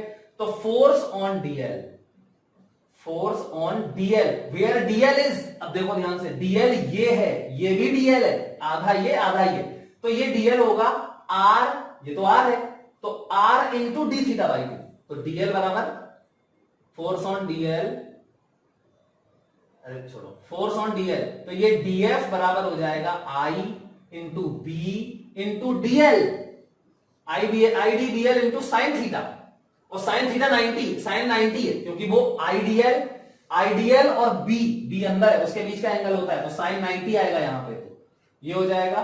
तो ये डीएफ बराबर हो जाएगा आई बी इंटू डीएल, आई बी इंटू डीएल, और इस डीएल को हम क्या लिखेंगे? अब देखो यहां ये है डीएल, तो R into D theta by 2, ये ध्यान रखना है, तो R into D theta by 2, ये हो गया ये फर्स्ट और ये सेकंड। अब क्या करोगे, या एक काम करते हैं, इसको फर्स्ट लिखो और इसको सेकंड लिखो, क्योंकि ये हमने पहले निकाला था, है ना, इसी की वजह से तुम्हें पता चला था कि ये बाहर भाग रही है, तो बाहर भागने से रोकेगा कौन? टेंशन का ये वाले कॉम्पोनेंट। ठीक, तो यहां डीएफ को टी के बराबर कर दो, सॉरी इसमें टी में डीएफ को डाल दो, तो इन इक्वेशन 2 डालो इसको, तो देखो मैं यहां लिख रहा हूं टी बराबर हो जाएगा 2 अपॉन डी थीटा और इनटू ये आ जाएगा बी आई आर और D theta by 2, D theta 2 D theta, खत्म। तो टेंशन बराबर क्या आ गई? टेंशन बराबर आ गई बी आई आर, इसको याद रखना है, समझ गया ना? क्लियर? अब बिल्कुल सिंपल सा क्वेश्चन था, आई थिंक इस बात को सभी लोग 100% समझ गए होंगे। मैं ये मिटाने जा रहा हूं। अब देखो इसी में थोड़ा सा एक क्वेश्चन और करते हैं। अगर मैं आपसे कहूं, इसी में एक क्वेश्चन देखना, अगर मैं कहूं कि ये सेमी सर्कुलर लूप है और यहां पर मैंने इसको एक ऐसे वायर से यहां पे कनेक्ट कर रखा है, ऐसे ये भी सेमी सर्कुलर लूप है और इसको यहां वायर से रस्सी से, देखो ये P और ये Q, ये PQ वायर है, सेमी सर्कुलर वायर, ठीक, जिसकी रेडियस R है, ये R है, और यहां मैग्नेटिक फील्ड है कहां? अंदर की तरफ, करंट फ्लो हो रही है इसमें I, ऐसे, तो कह रहा है बताओ इसमें टेंशन कितनी आएगी, मतलब यहां टेंशन बताओ, इस रस्सी में टेंशन बताओ, इस रस्सी में टेंशन बताओ, find the tension in the string QS, PS and QS, PS and low S1 S2, PS1 और QS2 में टेंशन बताओ। कोई दिक्कत नहीं है, अभी यार हमने प्रूव किया कि इस एंड पे जो टेंशन लगती है, इस एंड पे जो टेंशन लगती है वो BIR होती है, देखो ये लिखा BIR, तो मैं क्या करूंगा, देखो इसका FBD बना दूंगा, तो ये हो गई अपनी सेमी सर्कल, और इस पॉइंट पे और इस पॉइंट पे मैग्नेटिक फील्ड की वजह से ऐसे टेंशन लग रही होगी समझे ना? मैग्नेटिक फील्ड की वजह से एक काम करते हैं, इसमें बी को उल्टा कर देते हैं, देखो टेंशन नीचे है ना, इसमें टेंशन नीचे आ गई है ना, तो अपन उल्टा कर देते हैं, इसको उल्टा कर दोगे, उल्टा कर दोगे, एक बार देख लेते हैं, मैग्नेटिक फील्ड बाहर कर दें अगर हम, तो यहां पे जो डीएल होगा उस पर फोर्स कहां लगेगा? आईडीएल क्रॉस बी, नहीं अंदर ही है, सॉरी अंदर ही है, आई एम सॉरी, ये अंदर ही है, तो देखो डीएफ कहां लगेंगे? ऐसे, डीएफ ऐसे लगेंगे, है ना, तो वो किससे बैलेंस होंगे? देखो ना यहाँ डीएफ के ये सारे कंपोनेंट्स ऐसे लगेंगे, तो यहां रस्सी का करेगी, इस पे नीचे फोर्स लगाएगी, रस्सी टेंशन लगाएगी ऐसे, और यहां रस्सी ऐसे टेंशन लगाएगी टी, ठीक, तो फिर 2T बराबर ये वाला पूरा फोर्स 2T 2t बराबर ये वाला पूरा फोर्स। अब ये वाला पूरा फोर्स तुम निकाल सकते हो। सोचो सेमी सर्कुलर वायर में मैग्नेटिक फील्ड यूनिफॉर्म है, तो फोर्स कैसे निकालोगे? तो इस पूरे वायर को शिफ्ट कर दोगे। किससे? इस पूरे वायर को हटा दोगे, ये F फोर्स है। अब क्या करोगे? इस पूरे वायर को रिप्लेस कर दोगे सिंगल वायर से, क्योंकि यूनिफॉर्म मैग्नेटिक फील्ड है। तो सिंगल वायर कितनी लेंथ का आएगा? सिंगल जो वायर आएगा वो कितनी लेंथ का आएगा? 2r लेंथ का। मतलब मैं ऐसे कर सकता हूं, ये P, ये Q, ये लेंथ 2r, ये करंट I, और मैग्नेटिक फील्ड कहां? अंदर। और नीचे क्या लग रहा है? यहां पे देखो, नीचे नेट फोर्स यहां पे लग रहा है T, और यहां पे लग रहा है T। अब मैग्नेटिक फोर्स देखो, तो मैग्नेटिक फोर्स कहां लगेगा? IL क्रॉस B, B अंदर है, तो IL क्रॉस B ऊपर। तो ऊपर मैग्नेटिक फोर्स F बराबर हो जाएगा IB इंटू 2r और साइन 90, क्योंकि IL और B के बीच का एंगल 90 डिग्री है। तो क्या करोगे? F बराबर 2t, तो F की वैल्यू 2IBR बराबर 2t, 2 से 2 खत्म, तो टेंशन बराबर BIR। देखो इससे भी हमने दूसरे तरीके से इसी को प्रूव कर लिया। समझ गए ना? मतलब अगर ये पूरा लूप था तो इसके इस पॉइंट और इस पॉइंट पे ऊपर वाले वायर में जो फोर्स टेंशन लग रही होगी उतने ही नीचे वाले में ऊपर की तरफ लग रही होगी। तो इस तरीके से ये बैलेंस्ड है। ठीक, तो आई होप ये बात सभी लोग 100% क्लियरली समझ गए होंगे। देखो बेटा, हमारा अगला टॉपिक जो है वो है मैग्नेटिक डाइपोल मोमेंट। ठीक, या इसी को हम बोलते हैं मैग्नेटिक मोमेंट। आपने इलेक्ट्रोस्टैटिक्स में पढ़ा था इलेक्ट्रिक डाइपोल मोमेंट, है ना? अब देखो तुम, बिल्कुल वैसे ही चीजें हम लोग फिर से पढ़ेंगे, वैसे ही फॉर्मूले भी आएंगे। तो चलो देखते हैं आगे। तो हमें क्या पढ़ना है? Magnetic dipole moment. ये किसका होता है? ये एक क्लोज्ड लूप का होता है। किसका होता है? क्लोज्ड लूप का। ठीक, या करंट फ्लो हो रही हो, जरूरी है कि करंट कैरिंग कंडक्टर ही हो। एक कोई मान लो कोई हाइड्रोजन, जैसा हाइड्रोजन एटम है, हाइड्रोजन एटम में इलेक्ट्रॉन चलता है, घूमता है, चक्कर लगाता है, तो एक चार्ज ही तो है वो। तो जब चार्ज चल रहा है तो उसके इक्विवेलेंट करंट फ्लो हो रही होगी उल्टी डायरेक्शन में, है ना? तो उसका भी मैग्नेटिक डाइपोल मोमेंट होता है। तुमने केमिस्ट्री में सीखा भी होगा ये। तो फॉर करंट कैरिंग लूप, पहले मैं करंट कैरिंग लूप का जनरल बता रहा हूं कि डाइपोल मोमेंट क्या होता है, फॉर्मूला क्या है। जैसे कि इलेक्ट्रोस्टैटिक्स में पढ़ा था, इलेक्ट्रिक डाइपोल मोमेंट क्या होता था? Q इंटू 2L, याद है? वैसे ही इसका भी फॉर्मूला है, हमें याद रखना है। तो इसको हम रिप्रेजेंट करते हैं म्यू से, या इसको m से भी रिप्रेजेंट करते हैं कुछ लोग। तो m भी लिख सकते हैं, म्यू भी लिख सकते हैं। मैं म्यू लिखूंगा। क्या लिखूंगा? म्यू, ताकि डिफरेंस हो जाए, मास से अलग हो जाए, इसलिए थोड़ा सा। चलो अब देखो कैसे क्या करते हैं इसके लिए। ये एक वेक्टर क्वांटिटी है। कैसी को? जैसे वहां पे देखो -q से +q की तरफ होती थी along the axis of the dipole. देखो ये -q, ये +q, ये एक्सिस थी, और ये था डाइपोल मोमेंट p वेक्टर। तो यहां पे बिल्कुल वैसे ही लूप है, तो लूप की एक्सिस कहां होगी? ये होगी लूप की एक्सिस। लूप की एक्सिस के डिफाइन कैसे करते हैं? सेंटर से जाने वाली लाइन और इसके प्लेन के परपेंडिकुलर, ये एक्सिस होती है। ठीक, तो यहां पे डाइपोल मोमेंट जो म्यू है, इसकी डायरेक्शन भी इसी एक्सिस के अलोंग होती है। अब कैसे निकालते हैं डायरेक्शन? बाहर होगी या अंदर होगी, ये कैसे निकालें? तो कुछ नहीं है, बिल्कुल simple, right hand thumb rule. क्या करो? राइट हैंड लो अपना और इसको फिंगर्स को कर्ल कर दो। कर्ल किसकी डायरेक्शन में? करंट की डायरेक्शन में। जहां थंब चला जाए बस वही डाइपोल मोमेंट की डायरेक्शन है। तो लिखोगे क्या? Curl your right hand fingers in the direction of current flowing in the loop, then thumb will represent you the direction of magnetic dipole moment. तो बताओ इसमें कहां होगा? देखो ये ऐसे कर्ल करोगे, करंट ऐसे जा रही है ना, तो ये कर दिया, तो थंब अंदर गया, तो इसका डाइपोल मोमेंट एक्चुअली में कहां है? अंदर ही है, ऐसे। ठीक, ऐसे इसका डाइपोल मोमेंट होगा। ये है म्यू वेक्टर, इसका फील हो रहा होगा आपको। ठीक, अंदर की तरफ perpendicular to the plane of paper. इसी को मैं ऐसे अगर बना दूं, ऐसे बना दूं, ठीक, यहां पे मैंने इसको ऐसे बना दिया। अब देखो यही डायग्राम, अभी ये प्लेन में था, अब मैं ऐसे रख देता हूं इसे लूप को, तो ये करंट फ्लो हो जाएगी, देखो, है ना?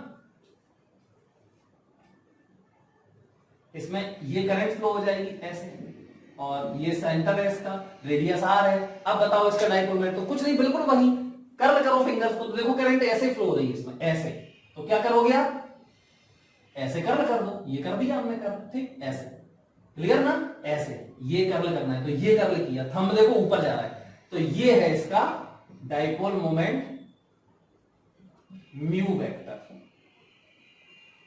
ठीक, समझ गए। अब थोड़ा सा और ध्यान दो, मैं आपको ऐसे ही बता देता हूं, ध्यान से सुनना, इसमें एक्चुअली मैं अभी डिटेल नहीं बताऊंगा, इसकी डिटेल आगे आएगी अभी, ठीक। तो ये जब भी हम लोग किसी लूप में करंट फ्लो करते हैं या कहीं भी जैसे इलेक्ट्रॉन चक्कर लगा रहा है सर्कल में, तो उसके इक्विवेलेंट करंट फ्लो होती है, ठीक।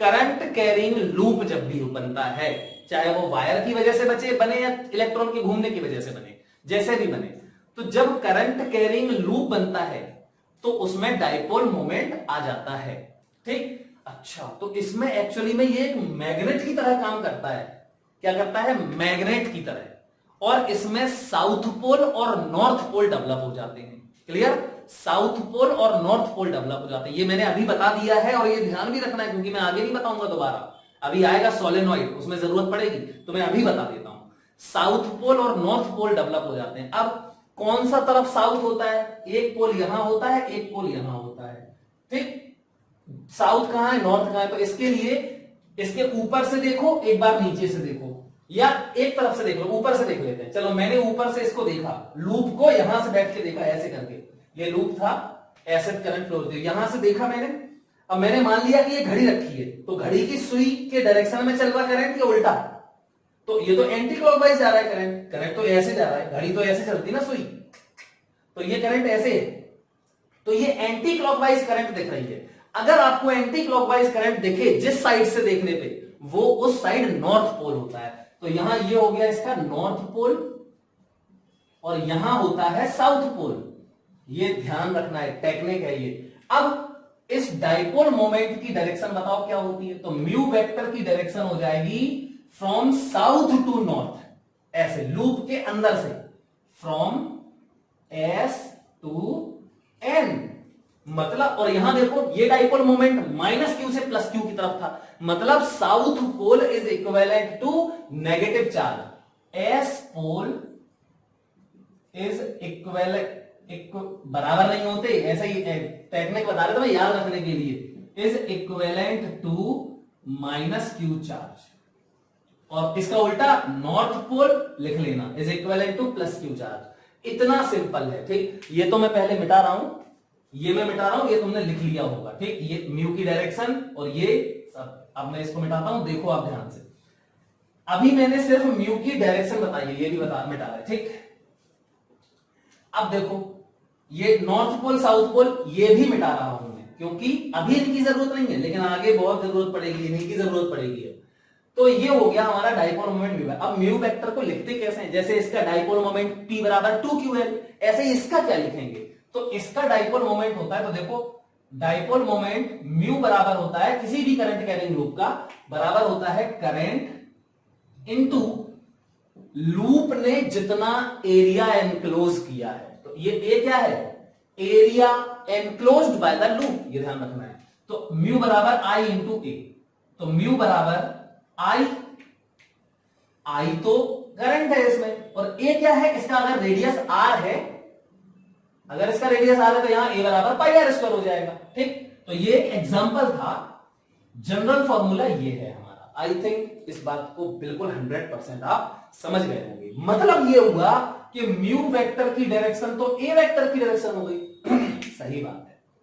मतलब अब तुम बताओ, कॉमन सेंस की बात है, ये जो सर्कल है, ये जो सर्कल है, इसका एरिया वेक्टर कहां होगा, इसका एरिया वेक्टर प्लेन के परपेंडिकुलर तो होगा, तो ऊपर या नीचे, वो फिंगर्स जो कर्ल करोगे तुम आई की डायरेक्शन में, थंब जहां आएगा वहां आप ए वेक्टर को डायरेक्शन को मानोगे, समझ गए, ये ध्यान रखना है। तो म्यू वेक्टर बराबर I into A vector. Is it clear? I think 100% clear. और इसको आप लोग नोट कर लीजिए बिल्कुल अच्छे से। इसका यूनिट देखो क्या होता है, तो म्यू का यूनिट हो जाएगा ampere into metre square. Clear? अब अभी और बहुत अच्छे अच्छे क्वेश्चन इसमें बनते हैं, लेकिन अब वो क्वेश्चन हम लोग कल करेंगे, या चलो एक क्वेश्चन और करवा देता हूं इसी का। देखो मान लेते हैं एक क्वेश्चन है, हाइड्रोजन एटम का क्वेश्चन ले लेते हैं, या कोई जनरल एक चार्ज को मूव करा देते हैं। ठीक, मैंने क्या किया, एक सर्कल है, आर रेडियस का सर्कल है, इसमें एक चार्ज है क्यू, प्लस क्यू चार्ज है, ये घूम रहा है, इसकी स्पीड है v और इसकी फ्रीक्वेंसी है, स्पीड कितनी है v, टाइम पीरियड कितना है इसका, टाइम पीरियड है t, निकाल सकते हो 2 pi r upon v, 2 pi r upon v, क्योंकि स्पीड कांस्टेंट है, समझ गए। फ्रीक्वेंसी, अब मान लो फ्रीक्वेंसी दे देता है कभी कभी, तो फ्रीक्वेंसी को f लिख दो, तो फ्रीक्वेंसी है बराबर 1 अपॉन टाइम पीरियड, अगर रिप्लेस करना हो तो कह रहा है बताओ इसमें पहले बताओ करंट फ्लो होगी कि नहीं, बिल्कुल होगी, क्योंकि चार्ज घूम रहा है तो फिर करंट फ्लो होगी, तो ये करंट आई फ्लो हो गई। अब सबसे बड़ी बात यहां पे आ गई, जो आपको करंट इलेक्ट्रिसिटी के पहले लेक्चर में सिखाया गया था, कि हम किसी भी लूप में या वायर में करंट कैसे निकालते हैं। तो हमें क्या करना होता है, एक क्रॉस सेक्शन बनाना होता है ना। तो चलो एक क्रॉस सेक्शन बना लेते हैं, यहां पे मान लो यही वाला क्रॉस सेक्शन बना दिया मैंने। अब ये बताओ यहां से ये वाला चार्ज निकल जाएगा जब, उसके बाद दोबारा कितने टाइम में निकलेगा, वो हो जाएगा इस क्रॉस सेक्शन से उतने टाइम में गुजरने वाला चार्ज। तो देखो ये चार्ज यहां से अगर निकला एक बार, यहां से निकला, अब यहां से क्रॉस करने में यहां से चल के कितना टाइम लगेगा, टाइम पीरियड के बराबर। तो हम बोलेंगे करंट आई बराबर इस क्रॉस सेक्शन से गुजरने वाला चार्ज अपॉन इसको लगा टाइम, तो क्यू अपॉन कैपिटल टी, समझ गए। तो क्यू अपॉन कैपिटल टी हो गया आई। अब डाइपोल मोमेंट म्यू बराबर क्या होता है, आई इंटू ए, तो म्यू बराबर आई इंटू ए, की आई की जगह पे क्यू बाय टी और ए की जगह पे पाई आर स्क्वायर। ठीक, तो म्यू बराबर हो गया ये, खत्म। अब अगर मान लो उसमें टाइम पीरियड नहीं दिया होता, स्पीड दी होती, तो कोई दिक्कत नहीं है, हम इससे रिप्लेस कर देते। v बराबर क्या हो जाता, v बराबर यहां से 2 पाई आर अपॉन टी, समझ गए इसको। तो t बराबर क्या हो जाता, 2 पाई आर अपॉन v, यहां डाल दो इस t को, तो ये म्यू बराबर हो जाता q pi R square upon, ये बहुत जरूरी है, अपॉन में टाइम पीरियड की जगह पे हो जाएगा, टाइम पीरियड की जगह पे 2 पाई आर अपॉन v। अब बेटा आप देखो पाई से ये पाई खत्म, आर से स्क्वायर खत्म, तो ये म्यू बराबर हो गया क्यू वी अपॉन ये 2 और R, Q V R upon 2, समझ गए। ये आ गया, कितना सिंपल हो गया यार, ये तो बहुत सरल है ना। तो इतना ध्यान रखो कि म्यू की वैल्यू हम इस केस में कैसे, अभी मान लो यहाँ पे फ्रीक्वेंसी दी होती तो कुछ नहीं, टाइम पीरियड यहाँ पे 1 अपॉन एफ डाल देते तो एफ ऊपर पहुंच जाता, दैट्स ऑल, कितना सिंपल है। तो ये आर स्मॉल है, स्मॉल आर, ठीक, यहां पे भी कर लेना। आई होप ये बात 100% लोग समझ गए होंगे, क्लियर। अब मान लो अगर हम तुमसे कहें इसी में इसका एंगुलर मोमेंटम बताओ, क्या बताओ, एंगुलर मोमेंटम, चार्ज पार्टिकल, इसका मास दिया है m, तो कह रहा है बताओ इसका एंगुलर मोमेंटम। तो एंगुलर मोमेंटम क्या होता है, angular momentum m into v, और सेंटर के अबाउट एंगुलर मोमेंटम, तो एम वी और ये देखो r, तो वेक्टर देखो r, v वेक्टर ये है, r वेक्टर ये है, तो एंगल कितना हो गया 90 डिग्री। और एंगुलर मोमेंटम होता है क्या, r cross v, r cross v, r cross v, बाहर की तरफ आएगा, ठीक, समझ गए ना। और इसका डाइपोल मोमेंट कहां आएगा, म्यू कहां आएगा इसका, तो फिंगर्स को कर्व करो, ये कर्व किया बाहर की तरफ, मतलब एंगुलर मोमेंटम और डाइपोल मोमेंट दोनों एक ही डायरेक्शन में आ रहे हैं, समझ गए ना। तो इसका एंगुलर मोमेंटम होता है M V R sine theta, तो आर वेक्टर और वी वेक्टर के बीच का एंगल तो 90 डिग्री है, तो साइन 90, तो बराबर ये हो गया एम वी आर, क्या है एंगुलर मोमेंटम एल, तो ये है एल सेकेंड इक्वेशन, और ये है इसका वो म्यू फर्स्ट इक्वेशन। जरा देखो फर्स्ट और, मतलब मैं एक्चुअली में डाइपोल मोमेंट और एंगुलर मोमेंटम का रिलेशन बता रहा था आपको इस केस में, सारे बहुत सारे केस होते हैं, बताएंगे सब डिटेल में बताएंगे। तो क्या करो, सेकंड डिवाइडेड बाय फर्स्ट कर दो, सेकंड डिवाइडेड बाय फर्स्ट करो, तो L upon mu, L upon mu बराबर, या उल्टा करो, फर्स्ट अपॉन सेकंड करो, तो फर्स्ट अपॉन सेकंड करोगे तो म्यू अपॉन एल मतलब dipole moment upon angular momentum बराबर हो जाएगा क्यू वी आर अपॉन 2 और ये है तुम्हारा एम वी आर। तो देखो वी आर से वी आर खत्म बराबर क्यू अपॉन 2m, ये हमेशा के लिए वैलिड होगा। ठीक, dipole moment upon angular momentum बराबर चार्ज अपॉन मास का हाफ। ठीक, ये ध्यान रखना।